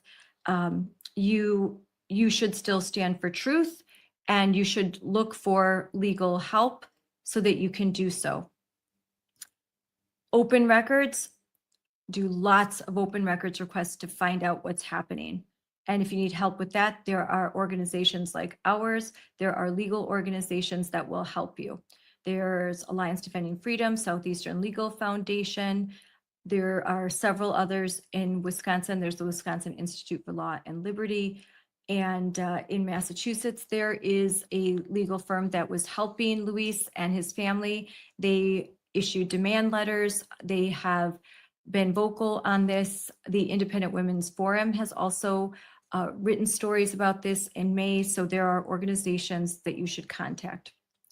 But I highly suggest you contact Moms for Liberty like Luis did, because we have a unique capability to bring attention and sunlight to issues like this and to help parents and communities fight back. Learn your state's open meetings laws. That's really important. If a board discusses something outside of a posted meeting, most states give you a real complaint. Find out which body actually governs your child's building, and put everything in writing, every request, every reply. Carrie Rivera has an email trail, and that trail is the only reason why things are provable, and it will be helpful as you next step issue a title, try to submit a Title IX request, a request for an investigation. That is really important. In this case, there's one father, a town of 5,700 people, a father, a mother, a little girl, and they decided that they weren't just going to be handled. They weren't just going to sit down and be quiet. They were going to do something. They were going to stand up. They were going to stand for their daughter, stand for truth, stand for justice, and stand for girls. That's what we have to do. We have to stand up. We cannot be quiet. We cannot just let these things happen. We can't just say, you know what, this isn't my fight, this isn't my hill. And while you should do everything you can to protect your daughter, you can't just ignore and run away and bury your head. Can't just say, oh, homeschool, oh, pull your kid out. Maybe those things are good options, but you still have to fight. As long as his daughter is in that school, they have standing to fight. They have legal standing to fight. And I'm glad that they are fighting. In a town that small, there aren't a lot of options for parents. There aren't a lot of places that your kid can go to school. And there are towns like this all over America. I am in them all the time. Areas where there isn't a private school option. There's one elementary school. There are more rural areas, a little bit more isolated areas, and there are areas that are more conservative.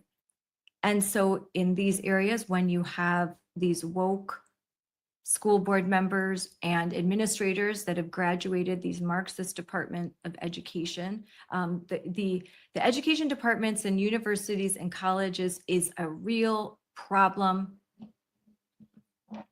They become Marxist indoctrination camps. They read Paulo Freire. They receive heavy doses of DEI all through their training. And then when they become teachers, all of the professional development is centered around DEI. And so it's while the Trump administration is trying to chip away at the woke industrial complex that hasn't just invaded all areas and institutions of education, it controls them. And taking back that level of institutional power is not something you can do in a year or 2 years. It took a generation or more, some say 2 generations, for the failure of education to be complete. And it's going to take time to unwind. And I do believe that if we do things right, we can see some real positive changes in the upcoming years. And we're starting to see some of that, but this is a marathon, not a sprint. So we've got to continue to be joyful warriors and continue to fight. As parents, we know that fighting for our children does not stop at the classroom door. It means supporting organizations and businesses that stand for faith, for freedom, for the Constitution, and for our children. That's why we are proud to partner with Patriot Mobile, America's only Christian conservative wireless provider. You'll get reliable nationwide coverage, 100% US-based service. That means you're actually going to understand the customer service representatives that you talk to. And you'll have the peace of mind knowing that your phone bill helps support organizations that are fighting for our constitutional freedoms, that are fighting for our values, that are fighting for our children. Visit patriotmobile.com/M4L. And I'm going to put that up right here.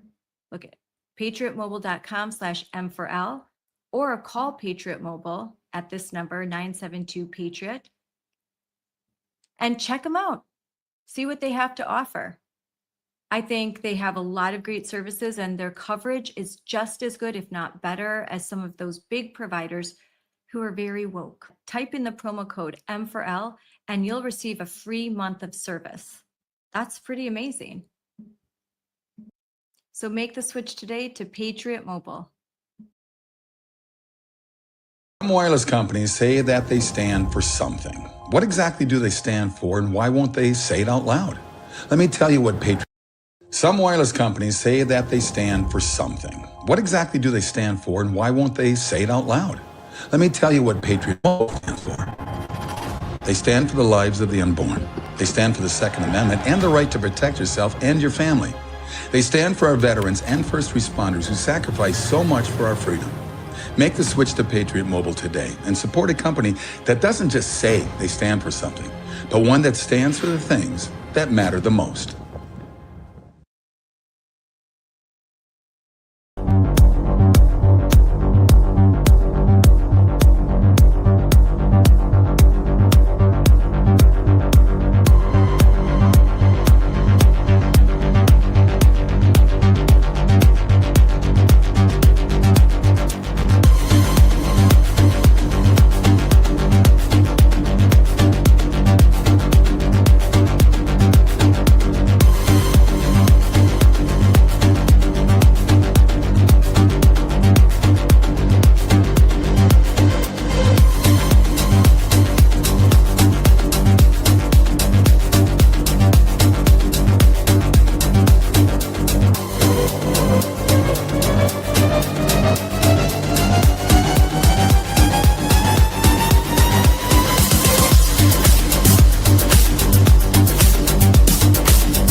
Hello and welcome to Unleashed with me, Scarlett Johnson. And today we're going to talk about a story that is very important, and it's been going viral for the last week since I first reported on it. I just aired our first podcast on Monday, and we've had well over 100,000 views, even though there was some technical difficulties uploading it and getting it to run. I swear that I feel like it was almost a spiritual battle just to get this story told. I aired this father's school board speech on TikTok, and it was banned and kicked off, and I'm appealing. We've had a bunch of attempts by activists to have content removed. We've had the normal kind of crazies come out and try and do their mass reporting, all of the things. And I think it's because the story is so effective. So let's just get right into it. On May 1st, a little girl named Brooklyn Rivera was using the bathroom at Rochester Memorial School in Massachusetts. A biological male student who identifies as a girl looked under the stall and asked, "Whose feet are those?" and then giggled and pretended to leave the restroom, only to sneak back in and allegedly to look under the stall, to continue to bother Brooklyn, and eventually to come in, slide in under the stall and come in and see Brooklyn when she is in a state of undress because she's just hopping down from the toilet. This, of course, left a 9-year-old third grade girl feeling just terrible. She was crying. She immediately went to the teacher. She came home and she was very upset. And I'm going to have Lewis tell this story. The school's response, one of the first written responses was, unfortunately, the bathroom door wasn't locked by Brooklyn. They were essentially blaming her. Now, the story that they've been telling has shifted many times, but Lewis's story, Brooklyn's story, that has stayed the same. The school system treated Brooklyn and her parents like the problem, and they continue to do so to this day. She is so scared that she is afraid of public restrooms. Her mother has to be with her. She has to see a therapist. This student who identifies as a girl began bullying her and singling her out, calling her a snitch.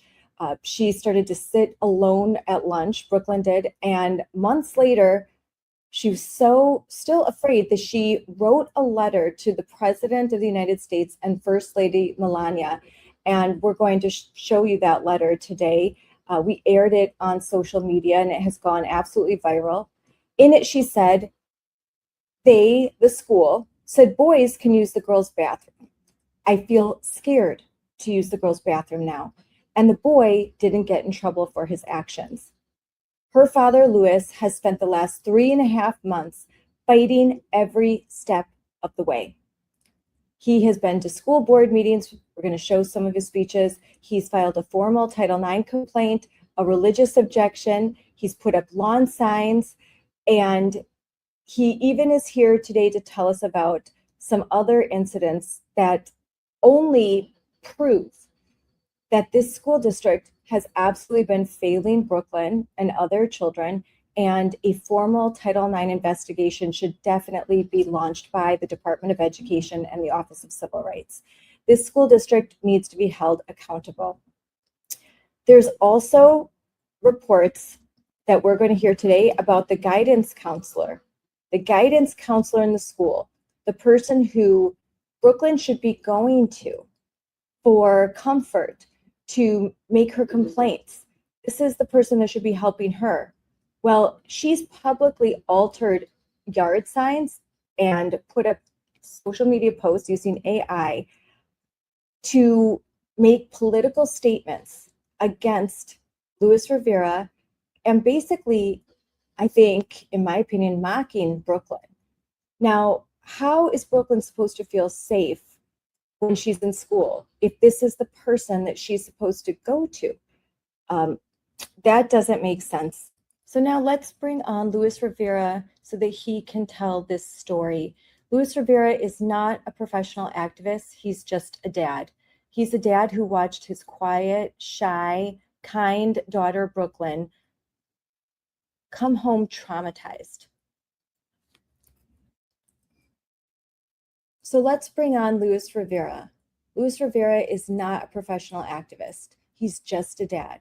He's a dad who had to watch his quiet, shy, sweet little girl come home one day in May traumatized, absolutely traumatized, because of a policy that allowed a boy who simply identifies as a girl to come into his daughter's bathroom stall, to harass her, to humiliate her.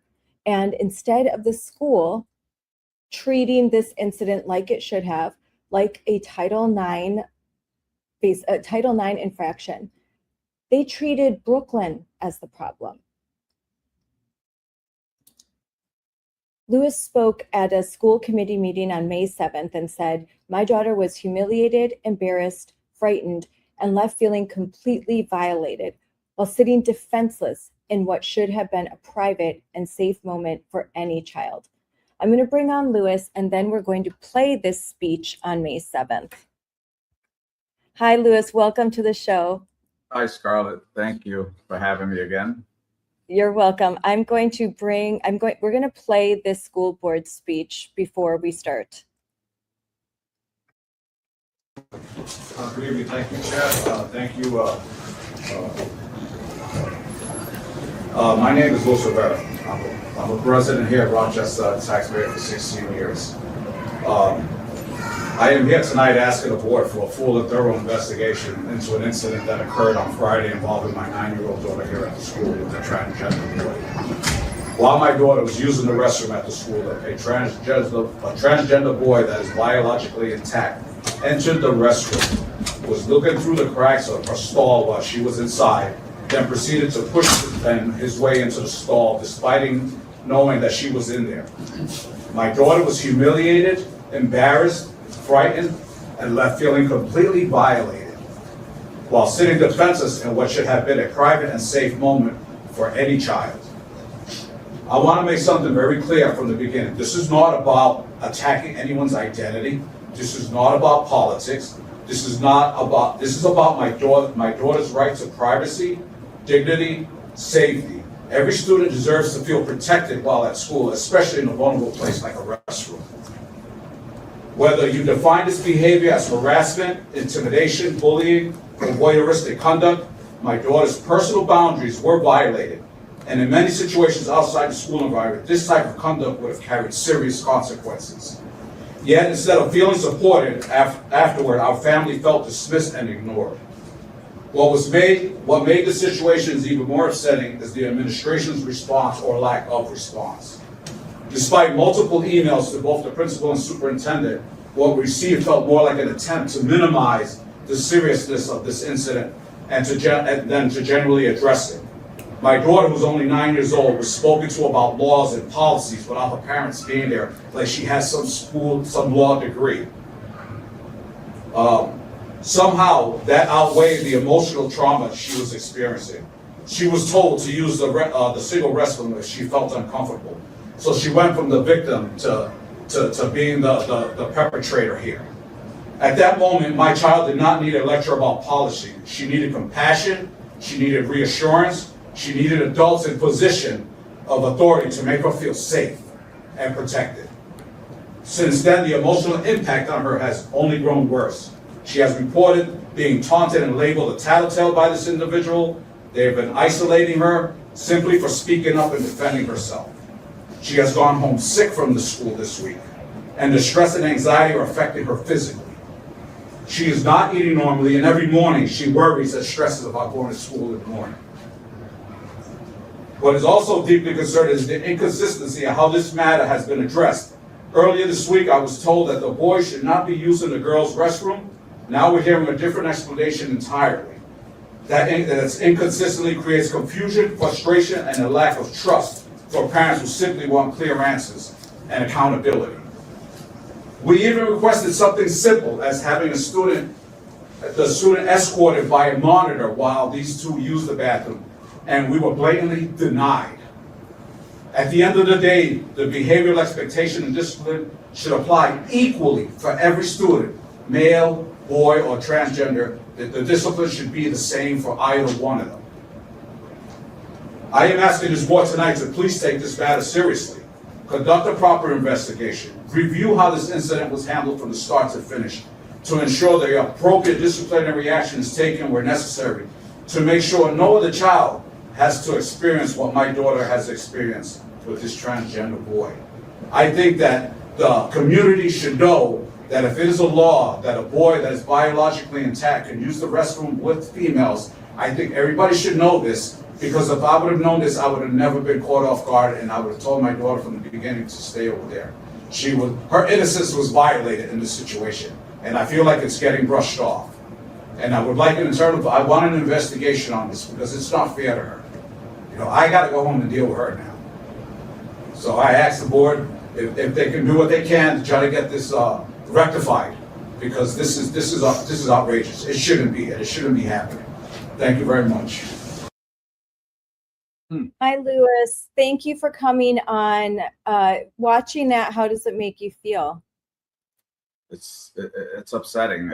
If you can see my wife on the left, she was emotional about it, and I try to handle this situation as diplomatic as possible. And I continued. I went to 3 other meetings and I spoke clearly, and it's heartbreaking to relive all that, because at that moment I remember she was home and I did have to go home and deal with her. This was early on. It was only a week since this incident had happened. Let's take me back to when this incident first happened. It was on the afternoon of May 1st? May 1st, yes. Yes. What did Brooklyn tell you when she got home? Well, I knew she was distraught because her eyes were just all puffy and red when she got off the bus around 3:30 that afternoon. And she said, "Oh, I missed you guys." And that's kind of a way she didn't know how to express it.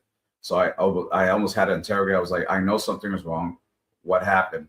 And she explained in detail what happened with this child that was in the bathroom, peering into her stall and then pushing his way through the door when she tried to get up and get dressed after she had warned him to step away. And my wife immediately got on the phone and called the school, and they told us that she was on the other line or whatever it was, and the matter was very urgent and we needed the principal to call us immediately.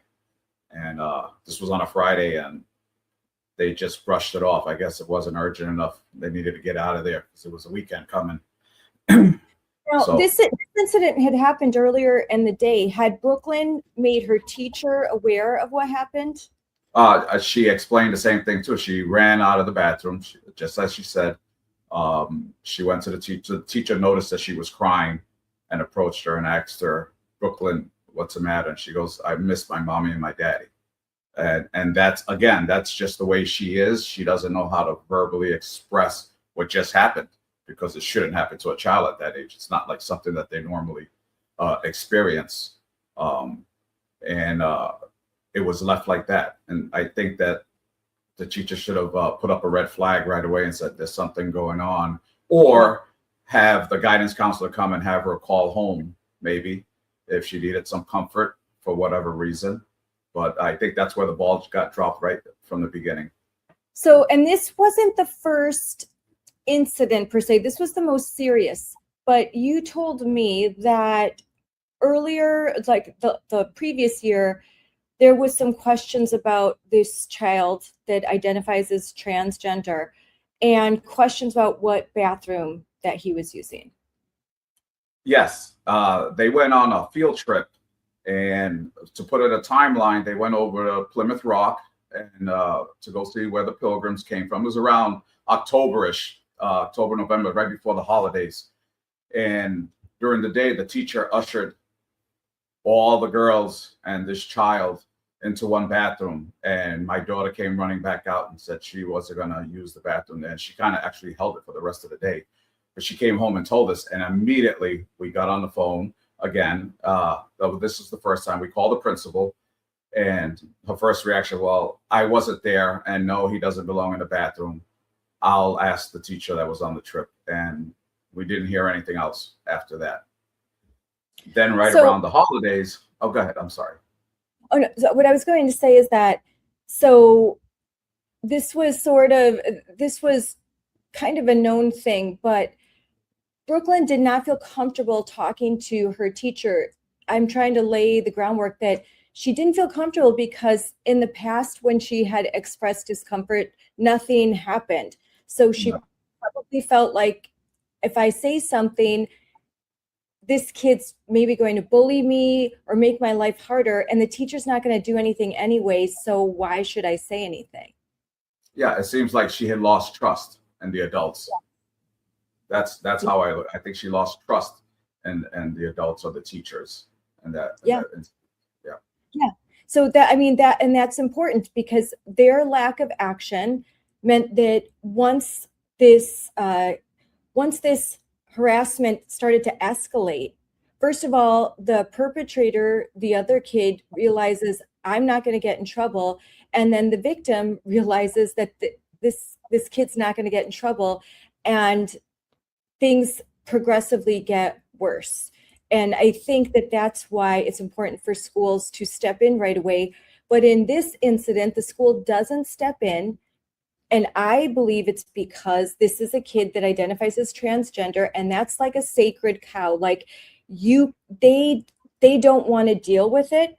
They don't treat these kids the way they would treat anyone else, because their identity somehow gives them not just rights, but in their mind, rights plus. Like, and that's the big problem, in my opinion. Yes, it's like a free pass, free hall pass, or get out of jail card whenever they need to. They hide behind this. And so then your wife and you contact, you're upset, you contact the principal, and the principal says by email on May 5th, and I can pull that up too, but says, unfortunately, the bathroom door wasn't locked by Brooklyn when the student opened the door. And I know that was very embarrassing for Brooklyn. So they basically tried to say, no, this was just a girl, not really, it's a boy, a girl using a bathroom, and oops, it wasn't locked, and it was just an accident. So how did that make you feel that they were dismissing this? Oh, I was deeply concerned, but I was hurt because it felt like she was the one at fault. She should have latched the door. Well, I think he shouldn't have been there in the first place, considering the pattern of behavior. Yes, I agree. And the making Brooklyn seem like the problem. So now let's go back. You and your wife, you contact the principal. What happens next? Absolutely nothing. No follow-up call, nothing whatsoever. Nothing. And so then you go to the school board meeting because you want action. You want something to happen. And you think if you let your school board know, they're going to do something. What happens after you give this speech? Well, yeah, I was fortunate enough that there was a school committee meeting the following week, and someone said you can go over there and speak. You could speak openly, and I was like, okay. So I went over there, and I went and I spoke to them diplomatically. I expressed my concerns about what happened. I asked for a full investigation. I also asked that the community be aware to send out a blast email saying that if there is such a law that allows biological boys to go into the restroom with biological girls, that every parent and everybody in the community should be aware so they can have meaningful conversations with their children. So they sent out an article that was about itsy bitsy hidden in this big, long, colorful PTO from the principal email. And then all you do is when you open it, there was a link to the non-discrimination law, and that was it. That's all I got. So I had to go back again. So now your wife, Kiri, she immediately responded to the principal when the principal said, oh, this is the fault of your daughter. And here's something your wife is saying here. I left a message with the secretary. She said you were on the phone. I haven't heard back from you. So again, you and your wife are attempting to reach out. We spoke this morning about a male using the girls' bathroom. And then your daughter had said that she saw the principal speaking with the student. And then that afternoon, the same male student was using the girls' bathroom again. Now, on top of that, your wife replied to the principal saying, when we spoke last, you said that boys are not allowed to use the girls' bathroom. What had changed? So what was the response to that? Absolutely nothing. She sent us the link to the supposed law from DESE about non-discrimination, and that was it. She was like, well, this is it. This is what you have. And they stood quiet. Yeah, and you asked, well, what if my son walked into a girl's bathroom and just started peeking under the stalls? Exactly. Wouldn't he face I a told Title IX complaint? exactly. I'm sorry to interrupt, but yes, I have a 10-year-old son that's he's in the 5th grade going into, and I said, what if it was my son that walked into the girls' bathroom and pushed the door open? I'm sure the local authorities would have been called. Maybe even social service DCF gets involved. He would probably have to go and speak to a therapist and get some kind of counseling. He would have been suspended automatically. Definitely. I know this would have happened. What's the difference here? I said gender, there's no differentiate for accountability in gender, either male, female, trans, or whatever you want to be, that there has to be accountability for the behavior of the individual.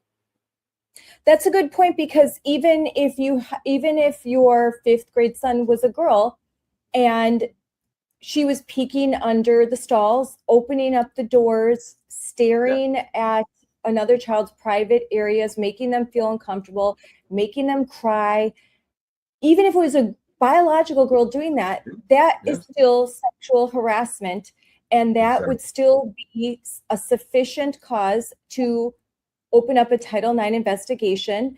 Your school, like every school in America, there is a Title IX coordinator that should be immediately contacted. And if serious enough, then the local police are contacted. This is standard. This is the law. And instead, your school didn't deal with it. As a matter of fact, you say in that speech that they spoke with your daughter at that time, 9 years old, 3rd grade, alone, without calling you, without asking your consent. What happened in that situation? Yeah, that's a total FERPA violation right there. They pulled her out of the classroom. Right? I would say it was probably that Tuesday, the following week, to ask her what happened. And I guess the principal told her that this child had legal allowance.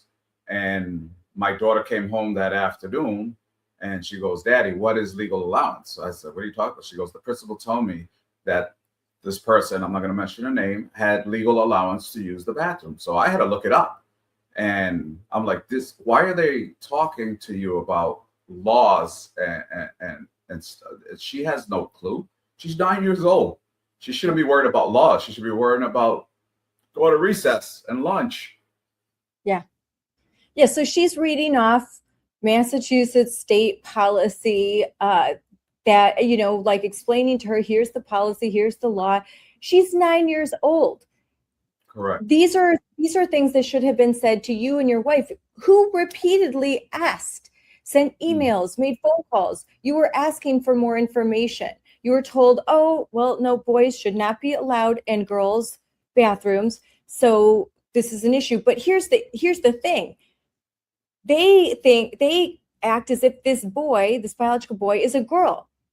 Mm-hmm. So in their mind, they're like, oh yeah, we're following the policy because it's just another girl going into the bathroom. And that's not true. And even in June 30th, the Supreme Court affirmed that a biological boy can't simply claim to be a girl. They can't just say, oh, I'm a girl, and that makes them a girl entitled to Title IX protections. And but this school district is not budging. The state of Massachusetts has, they're very woke, and this policy is very woke, but it's not in keeping with the president's executive orders and the Secretary of Education's guidance, but we'll get into more of that later. Now, I'm going to go through some of the key points of the official reports. But first of all, the school created a safety plan that focused on keeping the two students, your daughter and this male, apart in the bathroom, offering Brooklyn a single stall space. Again, instead of having the boy use the single stall space, the one boy, they are saying if a girl is uncomfortable, like your daughter, she has to use a single stall space, but and she has to go to the nurse's bathroom. This is something I'm dealing with in Wisconsin with Ella Fry. She's a 17-year-old. So they changed your daughter's behavior instead of this boy's access. Mhm. What did you think of that policy, and did they even follow through with that safety plan? No, it's insane. And they didn't follow through with it, because I had a meeting with the principal after that. They say, oh, they seem to gravitate towards each other, and they try to downplay the whole situation.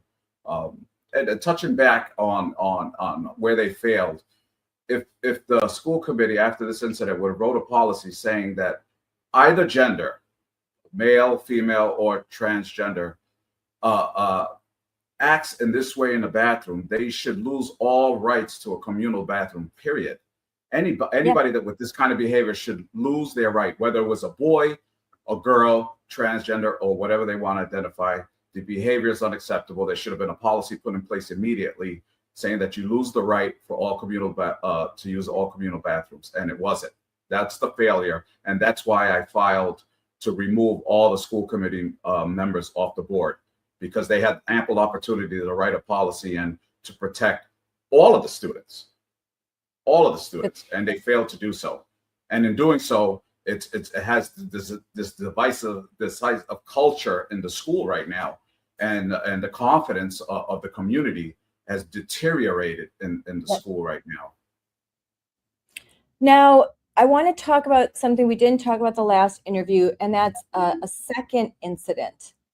And this is jumping ahead to June, so we're going to kind of go back and forth. But in June, after the original incident, something else happened between Brooklyn and this boy. Can you tell us what happened?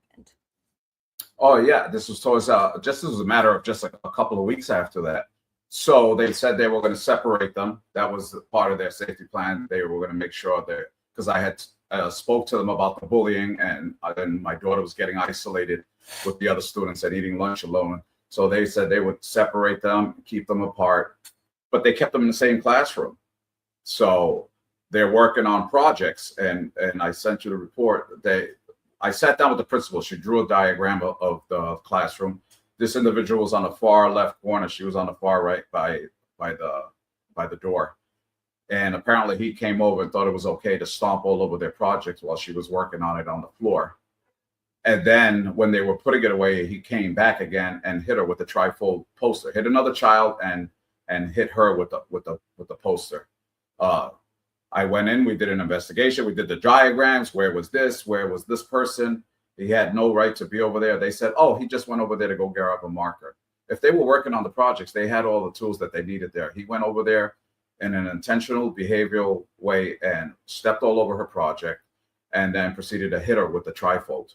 And again, as the school administration does, every single report is downplayed to benefit them. Yep. I'm going to play another school board speech that you gave in June. So here is another school board speech that you gave on June 3rd. Wilcox, anyone on Zoom? Okay, next up in person, we have Luis Rivera. My name is Luis Rivera, and I'm a resident here in Rochester. Thank you, administration, thank you, school committee, and thank you, members of the community, for allowing me to speak today. 30 days ago, I stood in this very room and spoke from the heart about an incident involving my daughter on May 1st, when a boy entered the restroom, was peering through the stall, knowing that she was in there, and decided it was okay to push her through the door and stare at her. I came here respectfully with one goal: to ensure that what happened to my daughter would be taken seriously and that meaningful action would follow. Instead, after weeks, I was forced to file a Title IX complaint before any action was taken. It should not take weeks for a family to receive answers when a child has been affected like this.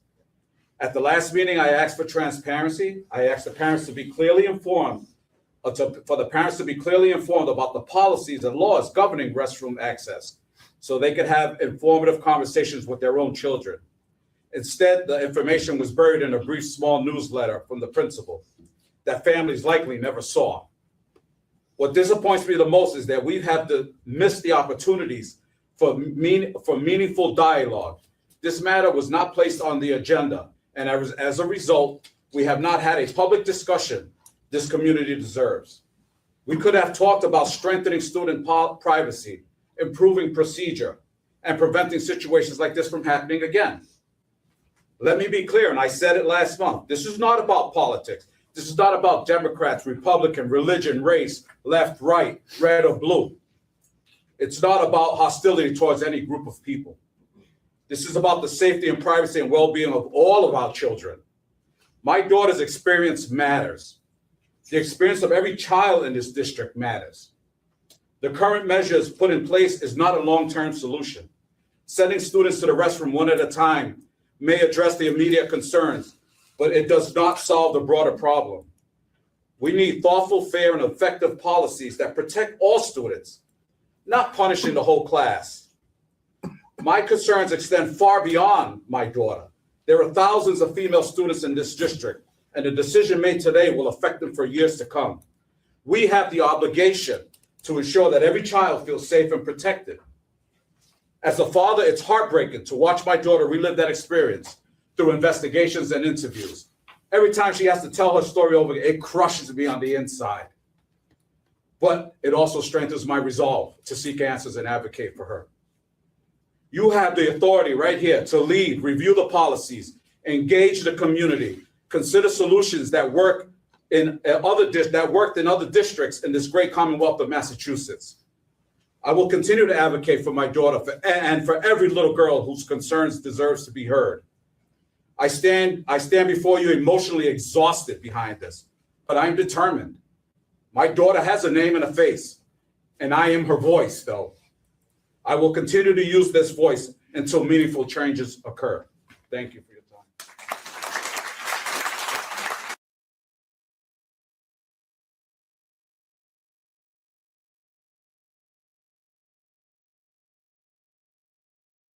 So, Louis, what happened after you gave this speech?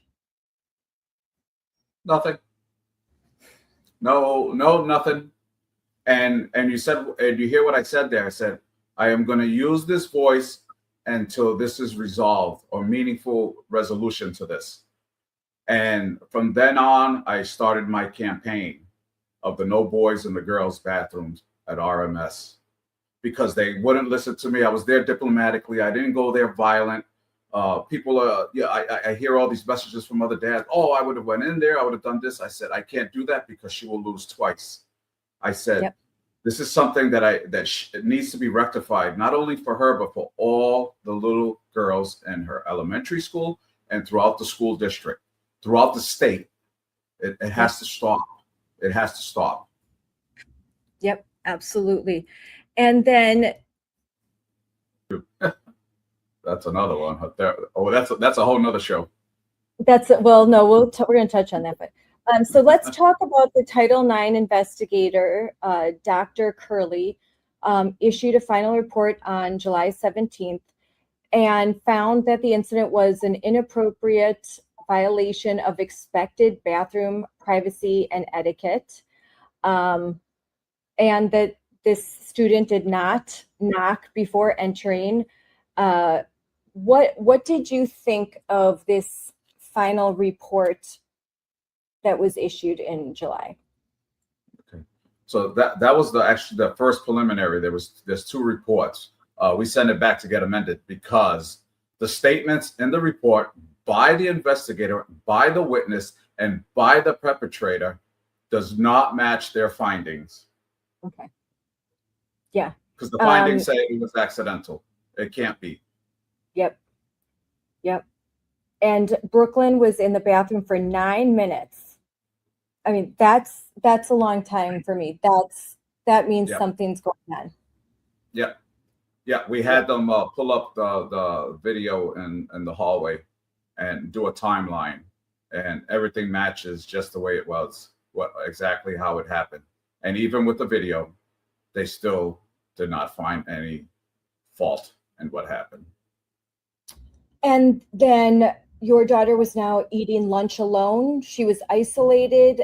This child was telling everyone that she was a snitch, calling her a snitch.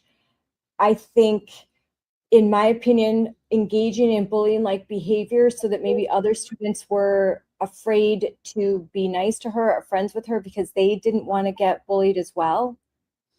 Yeah, exactly. And she wind up sitting alone, and she would come home and, Daddy, I had lunch alone today. I was like, how would you have lunch alone? This child was telling everyone that she was a tattletale and so on and so forth. But you know how kids are at that age, because he is the child. So they try to gravitate people towards them like they're the popular ones. And they secluded, they left her sitting alone a couple of times at lunch. We had spoke to a couple of the parents and the other girls, and the parents reassured her that they would be sitting with her after that. But it was tough for her that first week or two. It was very tough for her because she felt isolated. She felt like she was she was the bad apple out of the whole situation, right? That's how they made her feel. Yeah, she was made to feel like she was a bad kid, that she shouldn't have said anything. That she should just accept that this boy is going to be using the bathrooms. And not only that, but that he's allowed to kind of just peek under the stalls, to wait for her, to taunt her, to pretend to leave and come back, to kind of play games. Say things like, whose feet are that under there? And then the school says, well, they just seem to be drawn to each other. Well, I think this other kid seems to be drawn to her, but Brooklyn wants none of it. Brooklyn just wants to be left alone. And I think that what the statements that the school is making are they're shocking. They are shaming the victim. They are doing everything they can to, like, nothing to see here, look away, nothing's happening. But things are happening. They keep getting worse, as you described with that poster board incident.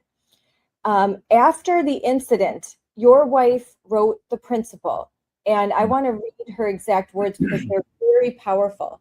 She says, I must express with great concern that I have a terrible feeling that my daughter is in danger in the hands of this administration and in this school environment. I feel that without a clear resolution and communication of the findings, we are left in uncertainty, and that is deeply troubling. That is a profound statement to make. And I would imagine that the response was nothing. Nothing. And and as this continues to unfold, I have other parents coming to me that they've had other situations and the administration handles it the same way. Either total silence, they brush it under the rug, or they try to downplay it to the minimal. They've been doing this for years now. Years. I've got so many parents reaching out and telling me things about their children. Some of them pulled their child out of the school and started homeschooling because of the lack of transparency, empathy, and anything from the school district. Yeah, that's what happens. But they may be doing nothing, but you decided you're going to do something. So I'm going to put up this video that I posted just late last week.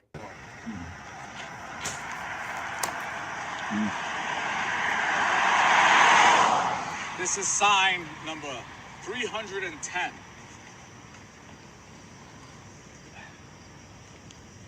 As you see, I have signs down there. It says no boys in the girls' bathroom. This is all because of an incident that happened with my daughter May 1st, where a transgender boy was peeping in on her and decided to push the door open on her. It's been a big controversy in town here. We have about approximately 1,008 homes in this town, and I blanketed 310 with these signs. She could turn around, you'll see signs down on the other side over here too. They go far back. No boys in the girls' bathroom. The neighbors down here, down at the next house, they have signs. They have nicknamed this road that goes all the way down. They call it MAGA Mile because of all the signs that I have, which I'll bring up into another video. Today I had petitions, filled out petitions to remove all 5 school committee members from the town. I'm not getting answers. I'm not getting any responses for them. The lack of transparency and the empathy. it's not there. I've been to every school committee meeting that they've had and voiced my opinions. And today I'm holding a drive-through petition, and I'm hoping to get 485 signatures from the 4,800 voters that are in town. So we will see. I'll get more clips and videos as I go down the road. I got some more signs to put on in the yards, and I still got the petitions over here that we're doing drive-through at 7 p.m. now, and we're going to wrap it up, and I'm going to get down and put some more signs down into the center of town.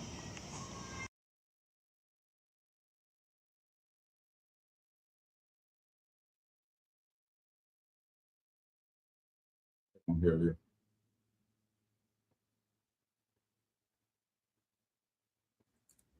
So you're putting up these signs all around your area, dubbed the Mega Mile. What do these signs say? And when did you start the recall process, and how is it going? Yeah. So the signs, I had to come up with an idea because I didn't want them to think it was a political agenda or a hate towards either the LGBTQ or any of those organizations. I just wanted to make a statement that is true.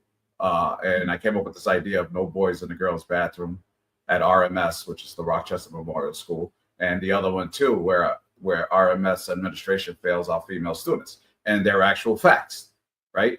Looking at everything. And I started with just a couple of signs, and the people started noticing them, and they were reaching out. And now I put out 310. I just ordered another 350 signs because I'm getting people from the outside communities that want the signs. They want me to speak at local events in their area to share my story with them, and just to bring awareness that it could be happening in your school, or it might have happened, but you have a voice and you can defend these children. This cannot stay like this. I replaced them right away. If the signs are missing, I replace them right away. That's what I tell them. I said, if your sign is missing, we'll replace them right away. I'll put cinder blocks, whatever I got to do, but we're going to keep the signs up. And I'm getting a lot of backlash on that. They started putting other signs actually this week here that everyone belongs here with colorful pencils. And then I said, well, I'm sorry. Go ahead. Oh, that's okay. No, I'm going to bring up some of these signs. Hold on. All right. So here we're going to bring up some of these signs.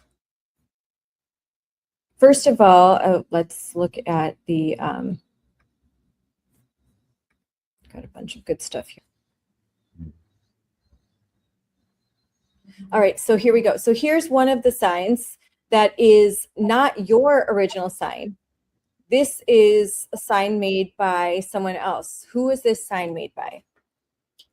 This sign, if you see this house here, he was one of the first to get my signs, and I put them out. And as soon as they noticed, this was posted over social media, and one of this person's friends did not like what they did. So they screenshotted this person's name and who they were in all the comments.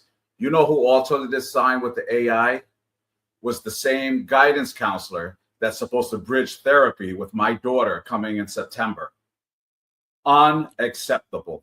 You want to talk about, I was I was upset that a guidance counselor in a school that's supposed to be there for emotional and academical support, not only for my daughter, for every other child, has to do something like this and then post it over social media. And it wasn't like she knew that it wasn't wrong, because in the comments, people are telling her that you're going to get in trouble for this. And she's like, oopsie, like if it was a big joke. This is unacceptable because you're targeting my daughter. The signs reflect my daughter. And when you do something like this, you're attacking my daughter personally. Not me, not anybody else, but you're attacking my daughter personally. Because what I did was I put a factual statement, and you're going to go and turn around and do an altered AI sign and then post it over social media like it's a joke. And you can see in your background, these are the signs that you put up. No boys in the girls' bathroom. And then that the school district is failing our female students. You could see those right in the background. And these aren't controversial. These aren't political. No, It's they're just just saying, statements. Yeah. yeah, just statements, no boys and girls bathrooms. And Right. there should be fair treatment in the school system. And they are failing the girls when they do not apply Title IX harassment correctly. When they're allowing for girls to be harassed in their bathrooms, to feel unsafe, to be taunted and bullied, then they are failing female students. These are factual statements. You can agree with them, you can disagree with them. Some are factual, in my opinion, but you're allowed to put your opinion out there. That's a free country. But now, and you know what? Same thing. If someone wants to put up this sign, fine. Exactly. But the person who created it and put it on their social media with their name on it. Now, we're not showing the name, but the name is on it. So everyone in the community knows exactly who, quote, fixed it. And it is the guidance counselor who is supposed to work with your daughter this school year as she enters 4th grade. In the midst of all of this controversy, she is in therapy because of how unsafe she feels, how traumatized she is. And the person that's supposed to be the bridge, provide the bridge therapy in school, the counselor, basically is putting up a sign that this is addressing you, adults using children in the culture war. This is directed towards you and your wife. They are targeting you. You weren't targeting her specifically. Here, she is targeting you. Yep. And it is your child who she is supposed to be watching out for, providing services to. She is a state official, a government official, and she is doing this with her name on it. Were there any repercussions for her? No, not at all. And underneath that sign, you're saying equality for all. So she's trying to say they're all equal. Underneath that sign, I took the image. I wrote out an email. I sent it not only to this school committee, but all the Tri-Town, which it's about 13 or 15 committee members, the superintendent, the assistant superintendent, and the principal. And I CC'd her on it. And I sent it to them. I was saying, this is unacceptable. I will not have my daughter within 2 feet of this person. She should not be in the school dealing with any kind of children if she has to bring her own political beliefs. And this is where it happens, right? They start training these kids at an early age for this stuff. And I said, I don't want her near this. And who knows if she's still employed or if they moved her around like they've moved other people. I don't know at this point because I never got a response. Of course, not a response.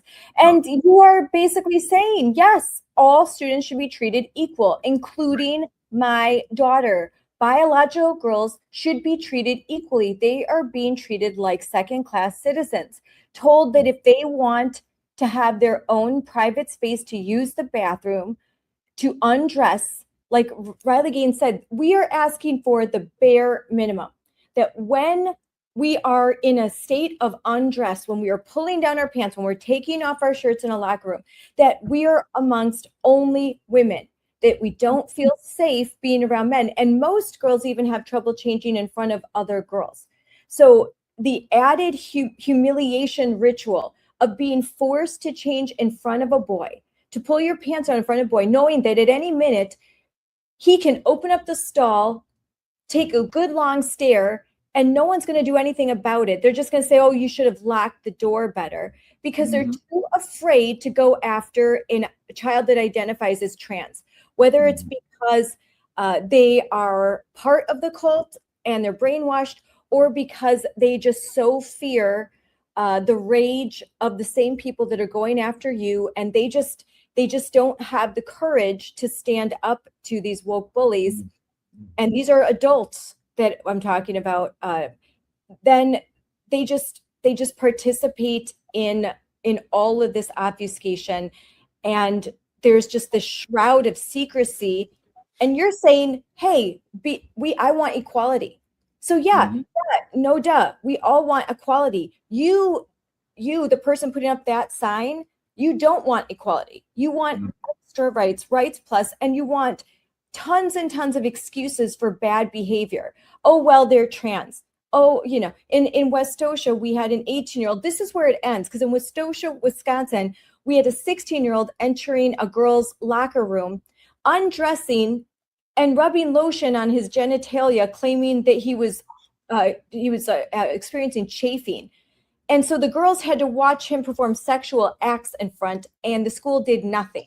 So that's where this ends, just so you know. Or we had another case in Sun Prairie, Wisconsin, where an 18-year-old, that means an adult, walks into a locker room, a shower area after gym class, and 14-year-old girls have to watch him strip naked and shower next to them, where he's like, I'm trans, by the way, and he has fully intact male genitalia.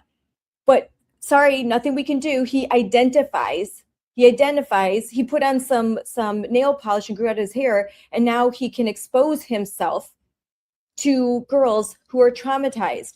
And it took them a month to tell their parents. So everyone might say, oh, well, okay, a little peek under the stall. Well, it ends up with outright sexual abuse and violations, and girls basically hiding, lining up to use a single stall, refusing to change, holding in their urine so that they end up with urinary tract infections, going home, because girls hit puberty and they have a real need to use the bathroom. They menstruate, actual girls menstruate. And the fact that they aren't using the bathroom because there are boys in it is unhealthy for them. It's unsafe and it's immoral. It's wrong. I'm sorry, I'm going off on this, but these policies lead to even more treacherous situations. Right.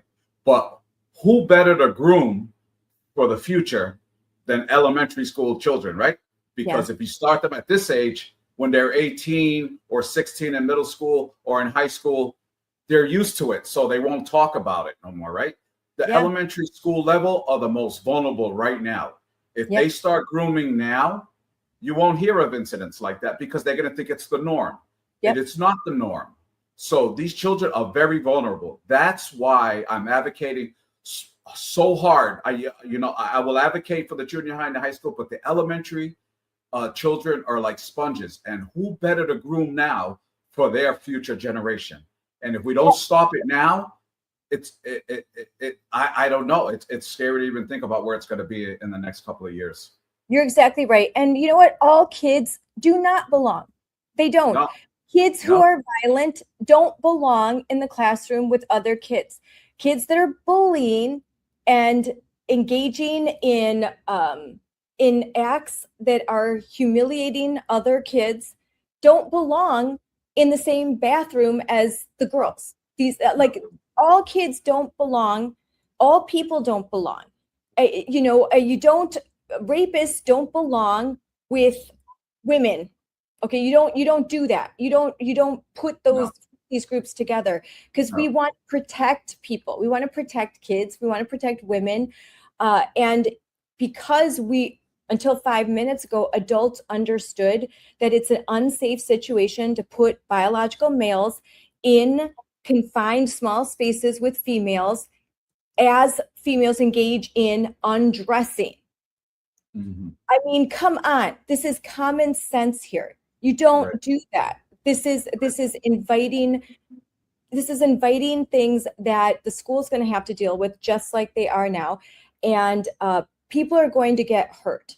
So I think in order to protect the girls, they need to change their policy and align it with the guidance of the president, the guidance of the Secretary of Education, the Department of Education, and with the Supreme Court, which just recently stated that Title IX protections belong to females, that the definition of sex is binary, it's male or female, and that the Equal Protection Clause does not apply to gender identity. So if you identify as transgender, yes, you have equal rights under the law, but the status of transgender and gender identity, that those aren't immutable. So the Equal Protection Clause in the 14th Amendment do not apply, because when you trigger the 14th Amendment, then there's stricter scrutiny over policies. And so if this was race, if based on race, if then in bathrooms, of course, then the 14th Amendment applies. But gender identity, no, it doesn't. And I think that we need to have specific case law that starts to make its way through the courts, going through the federal courts and getting right in front of the Supreme Court so they could finally do what they did this year for girls' sports and do that for the bathrooms and say that states and schools just explicitly say it, that girls can have private spaces. Now, I think all of this is inferred already by case law, particularly in the most recent Hecox v. Little and the decisions that were decided on June 30th. I think it's pretty clear to me and to a lot of constitutional scholars, but those on the left are still dragging their heels. These woke school boards are still saying, well, yeah, they said specifically that states and schools can not allow boys that identify as girls to play on female athletic teams, but they didn't say anything about bathrooms specifically.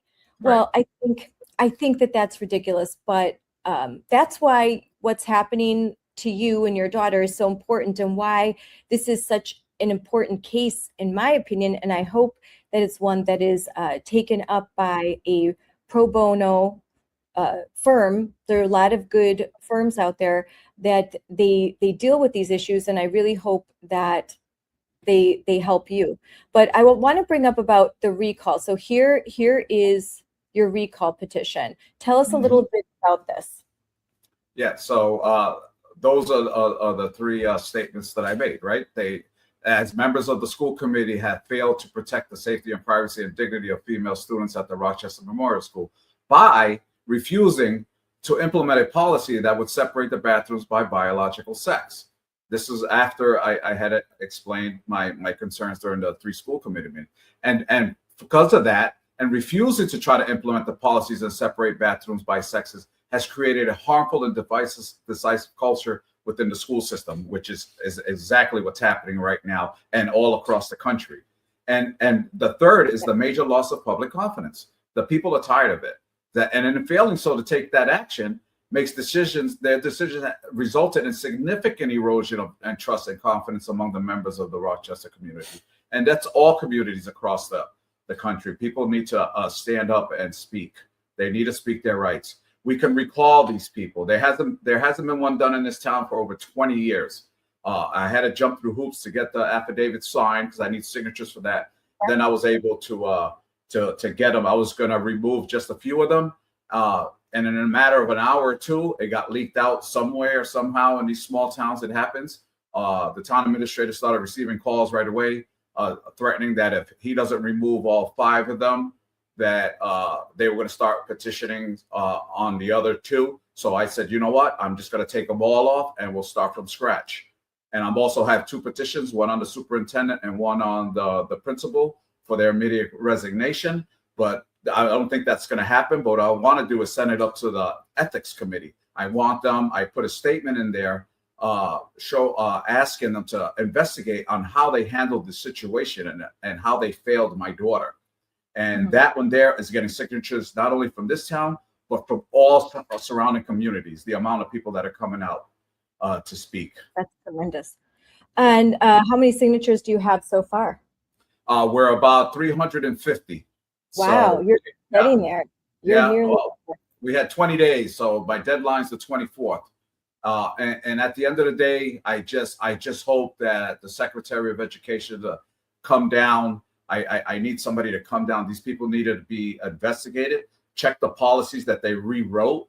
They need an audit on their finance. There's all kind of stuff happening in the school. They need an investigation. That we need somebody to come down here and help these poor people, these poor little girls in this town.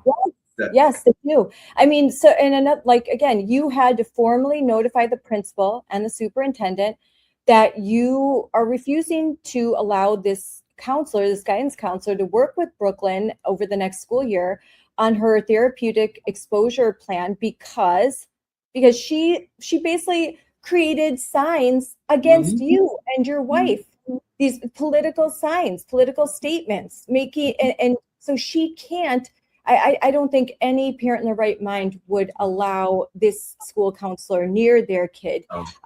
And what has the district done? Are they investigating this counselor? Have they taken action? Have they fired her? Have they moved her? What's going on? You don't know, but your daughter needs another guidance counselor to work with.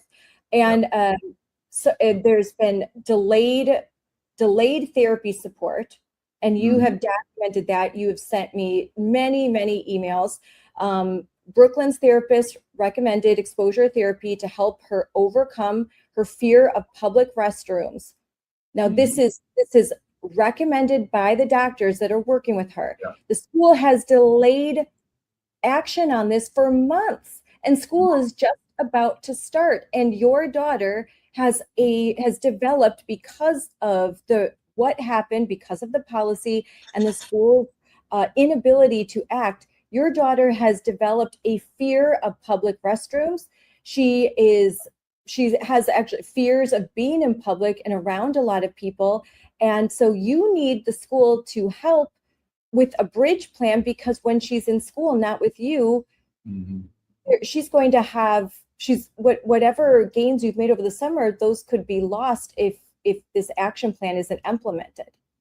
Exactly. And they don't understand how hard it is when we go to a public event or at a ballpark or at an event, that if she is not with her mother, I need to find a family restroom or find a restroom where I can stand outside and make sure that she feels safe on the inside.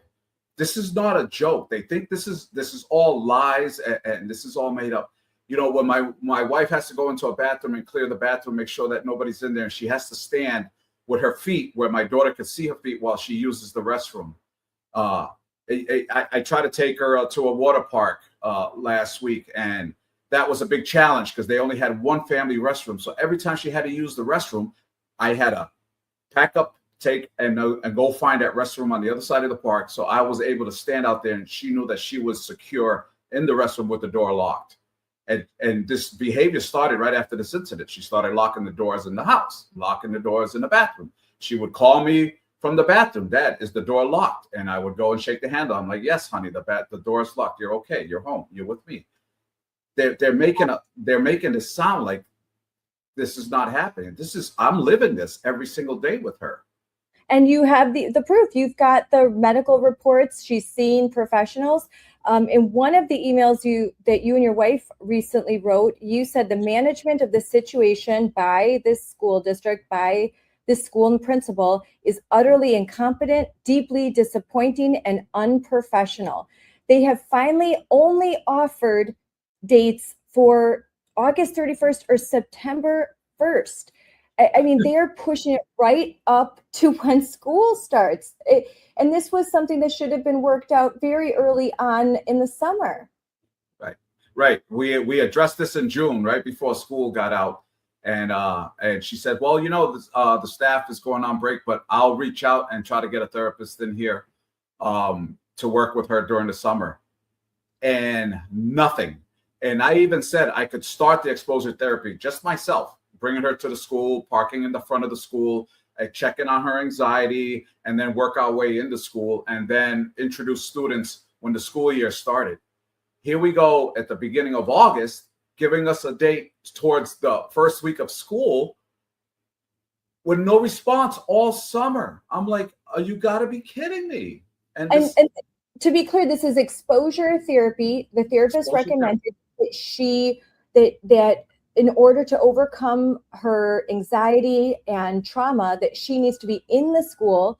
She needs to be kind of coached and while in the bathroom, and exposing her to these situations that are bringing the anxiety, just so that the therapist can work on alleviating that anxiety and fear in a safer space, not right in the middle of school, but when the perfect opportunities over the summer, and they've not responded to you until recently. And then they give you a date to basically, just a few days before school starts. And so when they say that they care about children and they're all about children and all children belong, they certainly don't seem to care about Brooklyn. They don't care if she feels like she belongs. And they are even thumbing their nose at medical professionals that are asking, can you please help this family? Can you please help this little girl? This is the science, that this is the medical advice, and they're doing nothing. Absolutely nothing. And the exposure therapy doesn't start immediately. It's little increments from the front of the school to get the test her anxiety to outside the bathroom door, slowly but surely, depending on where her anxiety level is. So this has to be implemented over weeks and time, not throw her into an environment where not only is she going to have anxiety because there's going to be hundreds of children around, now we're going to embarrass her, right? Because now we have to pull her out of class and we have to do this in the hallway and then we have to go in the bathroom. And this is just more insult to injury. One thing after another with this administration. I can't. Something has to be done. Something does have to be done. And before we're going to talk about the federal context. Under President Trump, Secretary Linda McMahon and Assistant Attorney General Harmeet Dillon, the federal government has made it clear that Title IX protects biological females in intimate spaces. Massachusetts is still operating under the older DESE guidance. It is not operating under the most recent guidance since the Trump administration has taken office.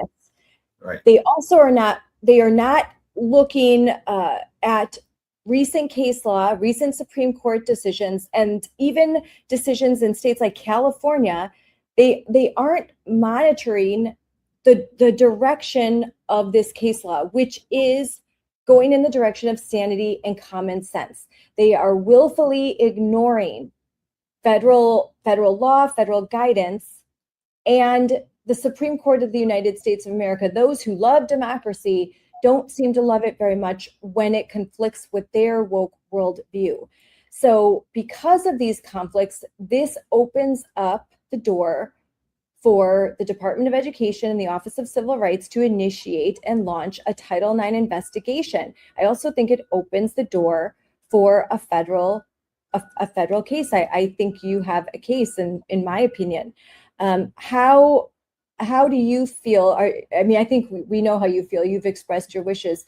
How big of a difference would it make if the Trump administration were to come in and say, we're going to take a look at this?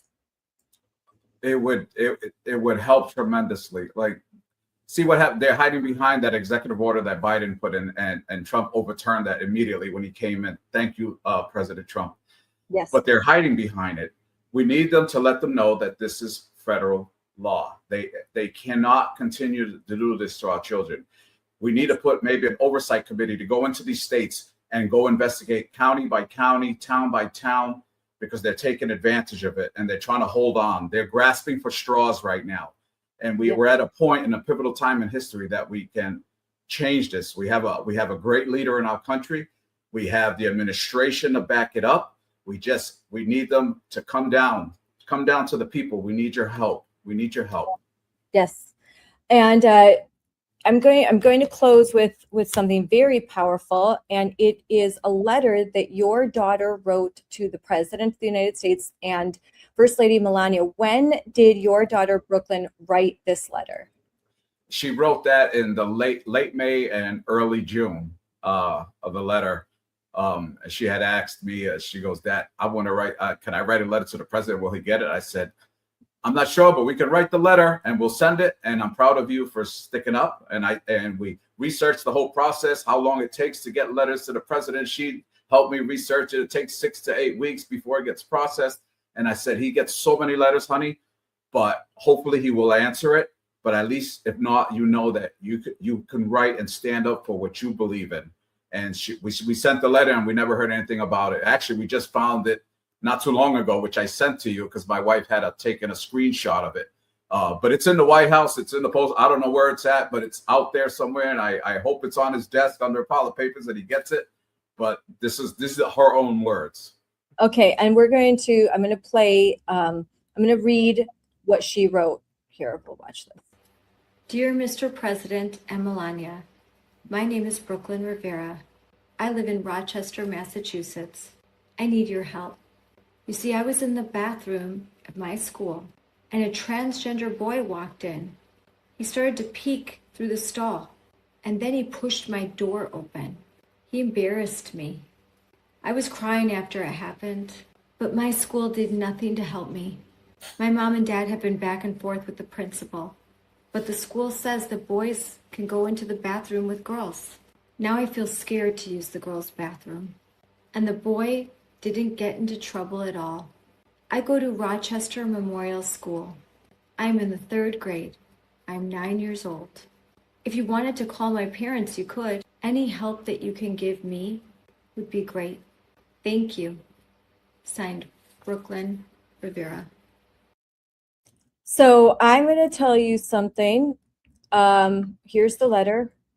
I'm in DC, and I have a friend who is the secretary for the President of the United States of America, and I'm going to be delivering this letter to her today in person.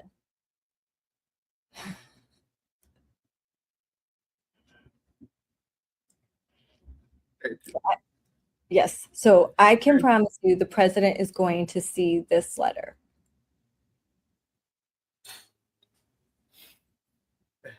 Thank you so much. It tears at my heart every time because that's her. That's how she feels. It tears me apart every time I hear about it or read it. Yeah, that 9-year-old little girls have to feel this way. They have to suffer this humiliation, this injustice. It's so wrong, and it's so shocking that adults on the school board are just they're not even willing to make compromises. They're not willing to do the right thing. They claim to be all about caring and belonging and inclusion, but they are excluding Brooklyn. They are not treating her fairly. They have mistreated you and your wife. But I am so grateful that rather than give up, rather than move, rather than just say, I'm going to homeschool, I'm not going to deal with this. I'm glad that you're fighting back. I see you're so emotional. I can't even imagine how you feel, what you're going through. You've had friends turn their back on you. You've had people who you thought were friends, were good people, that they've misaligned, they've maligned you. But you've also made new friends. How does all this make you feel? Sometimes I wanted to run. There was people that I knew for 17 years in this community that their children slept at my house, and we played sports together and vacation together. And when this incident happened, they showed who they truly and really were, and it's upsetting. I lost at least a dozen families and friends, but I gained hundreds. I've gained hundreds of people that are like family now. There's nowhere I can go where nobody doesn't stick out their hand or ask me to come in, and they'll pray for me and pray for my family. I got families that drop their daughters off to have play dates with my daughter to keep her emotionally stable. And then I have the hate groups that are coming in now since I went public with this, and that's been a battle too. So I'm getting hit from all different angles emotionally, but I'm standing my ground.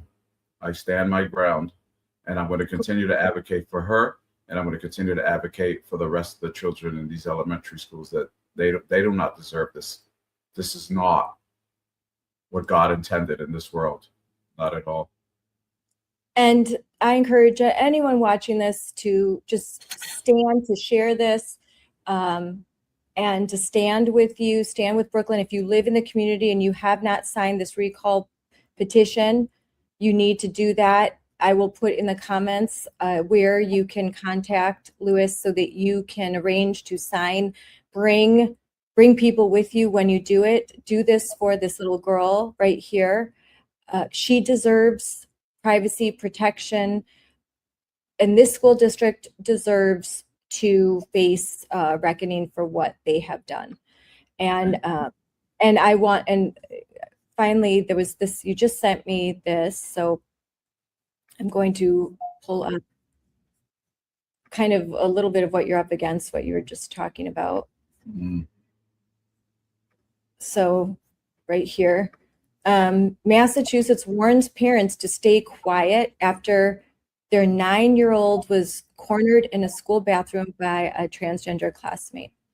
So what happened here? The Commonwealth LGBTQ Youth Commission, in an Instagram post, warns that public messaging about the case may indirectly identify that they should just stay quiet, all of that stuff. So so just can't talk about it. You can't defend yourself. You can't do anything. You're just supposed to take it. You're just supposed to intimidation tactics. I'm getting it left and right. The local authorities are aware of it. And hopefully we're going to be in the process of tracking down IP addresses because they are getting very, very nasty and violent, and nothing has happened here. But what they're doing is they're going to bring other people in. And when you get 20 or 30 of these people that are talking the way they're talking on social media, I'm just worried about other people in the community. I've been calling for peace. Just hold your ground. Do not say anything negative, because that's not who we are. I don't want that to reflect my daughter or the campaign that I'm going for here. So I've been asking the community to just be peaceful about it. Let the authorities take care of it. And I hope it does not escalate, but I have a feeling it's going to get a lot worse before it gets any better. But I stand with the armor of God, and I want to fight through with this. Yeah. And, again, these are the people that are claiming, violence, hate, all of those things. And they're the ones that are engaging in the violence. They're the ones that are engaging in the hate. Everything you're doing is lawful. It's peaceful. You're operating within state statute. You've gone through the chain of command since this incident first started. You've tried to work with the school, and you've done everything that you can possibly do. And now you need the help of the federal government, and you need the help of organizations to support your family, and you need the help of lawyers to get justice and to make sure that the school district is following the law. And if they aren't, that they get sued. That it's just as simple as that, since they won't listen to, since they just will continue on with this agenda. There needs to be consequences. And if that means that they lose funding, if that means that there needs to be a lawsuit brought by yourself and other parents, then so be it. They just, I think that's the only language that they speak. They just won't listen to reason. And they will deny and deny. Oh, this isn't happening. And then when you finally prove it is, they're like, okay, yeah, it's happening. You're a bigot if you don't go along with it. And then if they're in attempts to just tell you what you want to hear don't work, or if their attempts to just push it under the rug, sweep it under the rug don't work, then they just ignore you. They completely ignore you. And your daughter is very young. She's got many years in this school district. If you stay in this area, and you've built roots here, you have a property, you've done renovations. This is your home. This is your community. It shouldn't be expected. And I know there'll be a lot of comments like, you should move, you should leave. I'm of the opinion that sometimes we have to plant our feet in the ground, and we have to say to those bullies, we have to say to those who are undermining our way of life, our Constitution. They're going after our children. We have to say, no, you move. You move.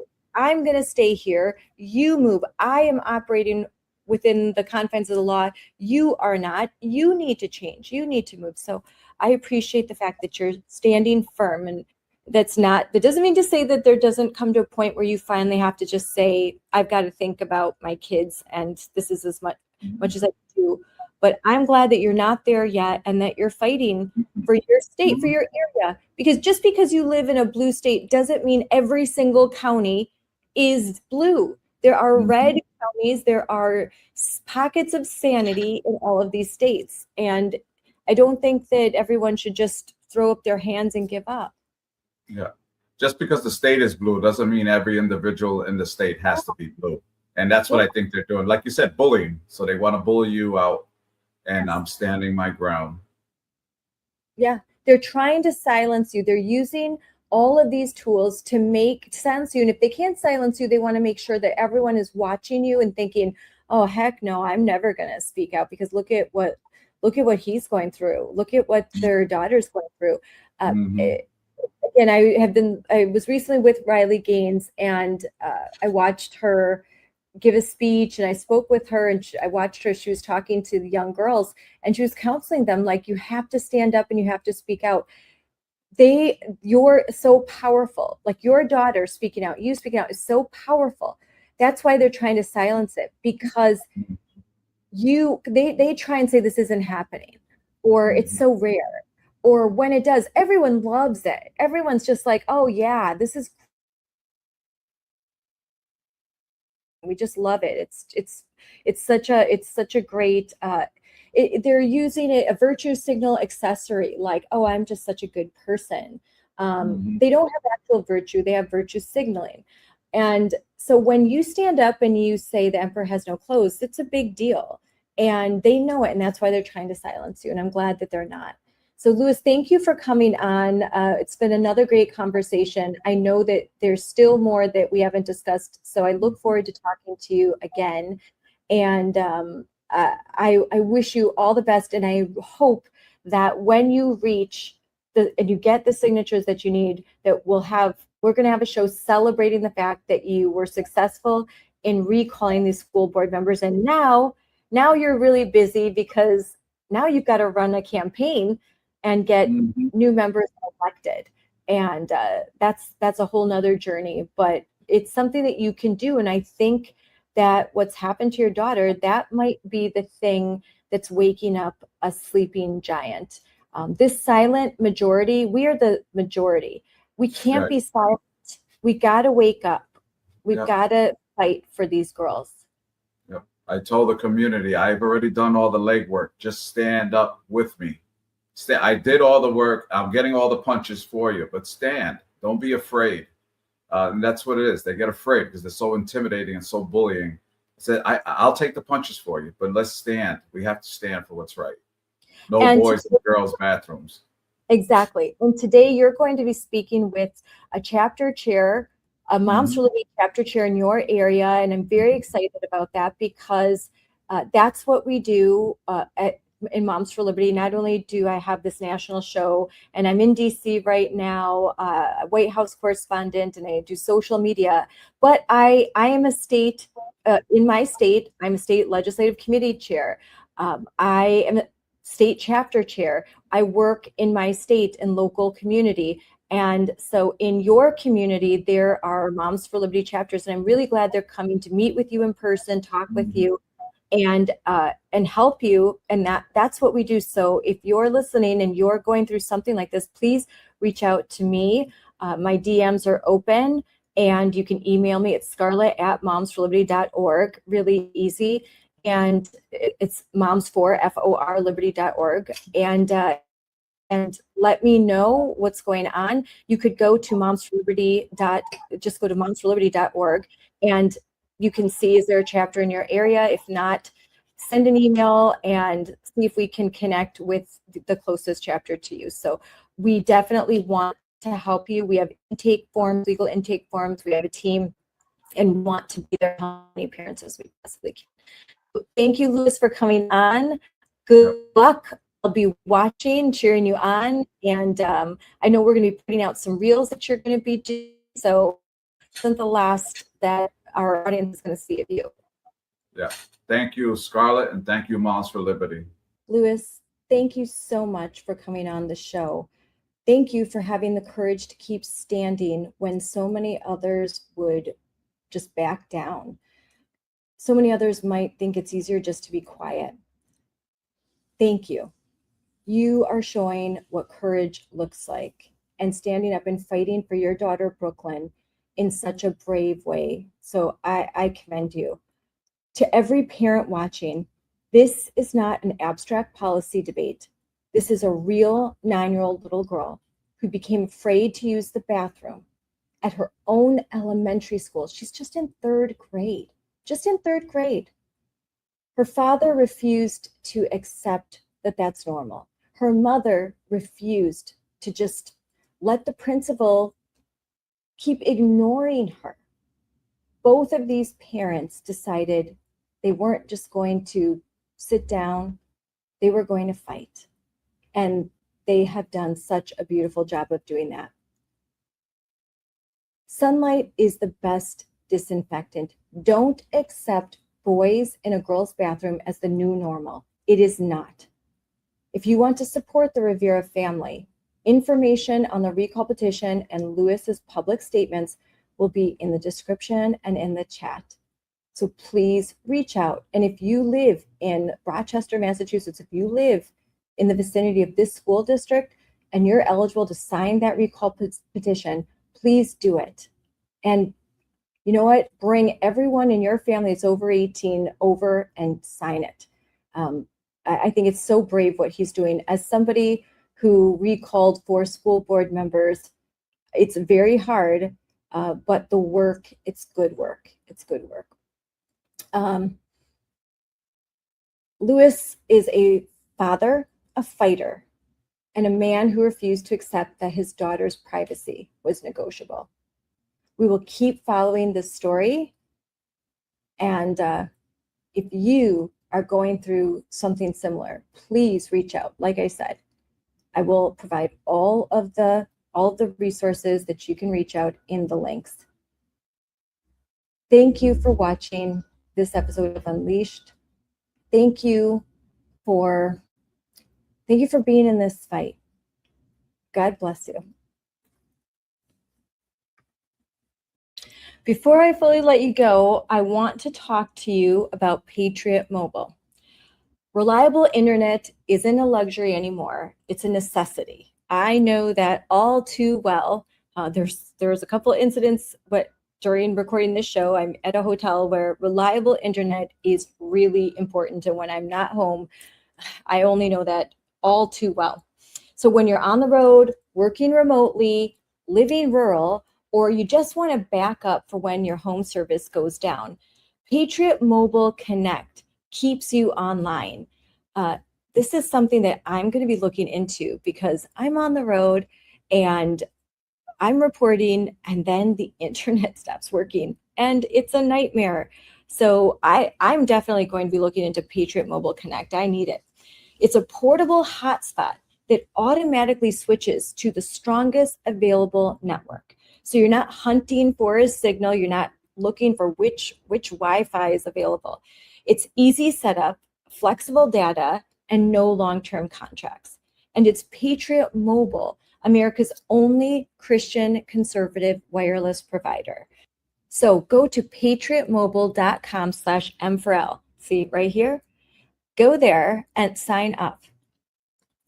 And guess what? There's a little bit extra bonus. If you use this promo code, M4L, right there, use that promo code, you get 1 month free. So use the promo code, 1 month free service. So isn't it time that you switched to America's only Christian conservative wireless provider? I think it is. So check out Patriot Mobile. Hey, Joyful Warriors, we've got big news. Moms for Liberty's National Summit is headed to Dallas, Texas. The date's October 8th through the 11th. The theme this year, boots on the ground, because that's exactly where change happens, on the ground in your local community. And organizing at a grassroots level is kind of our thing, you know, kind of a big deal in that area. And we're a volunteer army of moms and dads fighting for parental rights and for sanity in kind of a world gone mad. So we're bringing together parents, chapter leaders, teachers, advocates from across the nation for 3 full days of training, strategy, and making real relationships. You'll hear from the top voices on education, parental rights, and the founding principles that matter so much. This is our 5th anniversary, and we've spent this year celebrating America's 250th birthday. And now we're going to celebrate both in Dallas in October. So if you haven't registered, you need to register. You're going to make new friends, you're going to learn a lot, and you're going to be among like-minded moms. I'm going to be there, and you're going to have some fun. And while you're having fun, you're going to have a very meaningful experience. Every summit is different from the last, and it's so meaningful. Everyone walks away like, sorry that it's ending. There's always a lot of tears, and they're happy tears because it's just so nice to be with your people. So if you've ever felt like you're fighting alone in your school district or in your community, like Lewis, if you feel like, hey, am I really all alone? You aren't. You're not alone. You have community, like they like to say, like community. You do, and it's with us. So you need to sign up. Tickets are available now, and I can just go right here, momsforliberty.org/summit26. Just go here, check it out. You can also look at past summits. We've got all of that on our website at momsforliberty.org. Get these tickets now, make your travel arrangements or make your carpool arrangements. Just be there. I can't wait to meet you. Dallas, October 8th through the 11th, boots on the ground. We'll see you there. Dear Nike. Dear Nike. Dear Nike. Why won't you stand up for me? Why won't you stand up for me? Why won't you? Why do you claim to support women and girls? Yet when we need you most, you remain silent. Today, males are claiming our identity, our sports, our spaces. Men and boys are stealing opportunities, medals, trophies, and our future. And it's not fair or just. In fact, it's often dangerous. Yet you refuse to use your platform to stand up. You say you're for social justice and progress. So why do you allow men's rights to come before ours? See, with a big platform comes an even bigger responsibility. You have a chance to do the right thing. Not just do the easy thing. So we're asking you, Nike. So we're asking you, Nike. So we're asking you, Nike. As the biggest voice in all of sports. Will you stand up for me? Will you stand up for me? Will you stand up for me? Will you stand up for me? Will you? Will you? Will you just do it?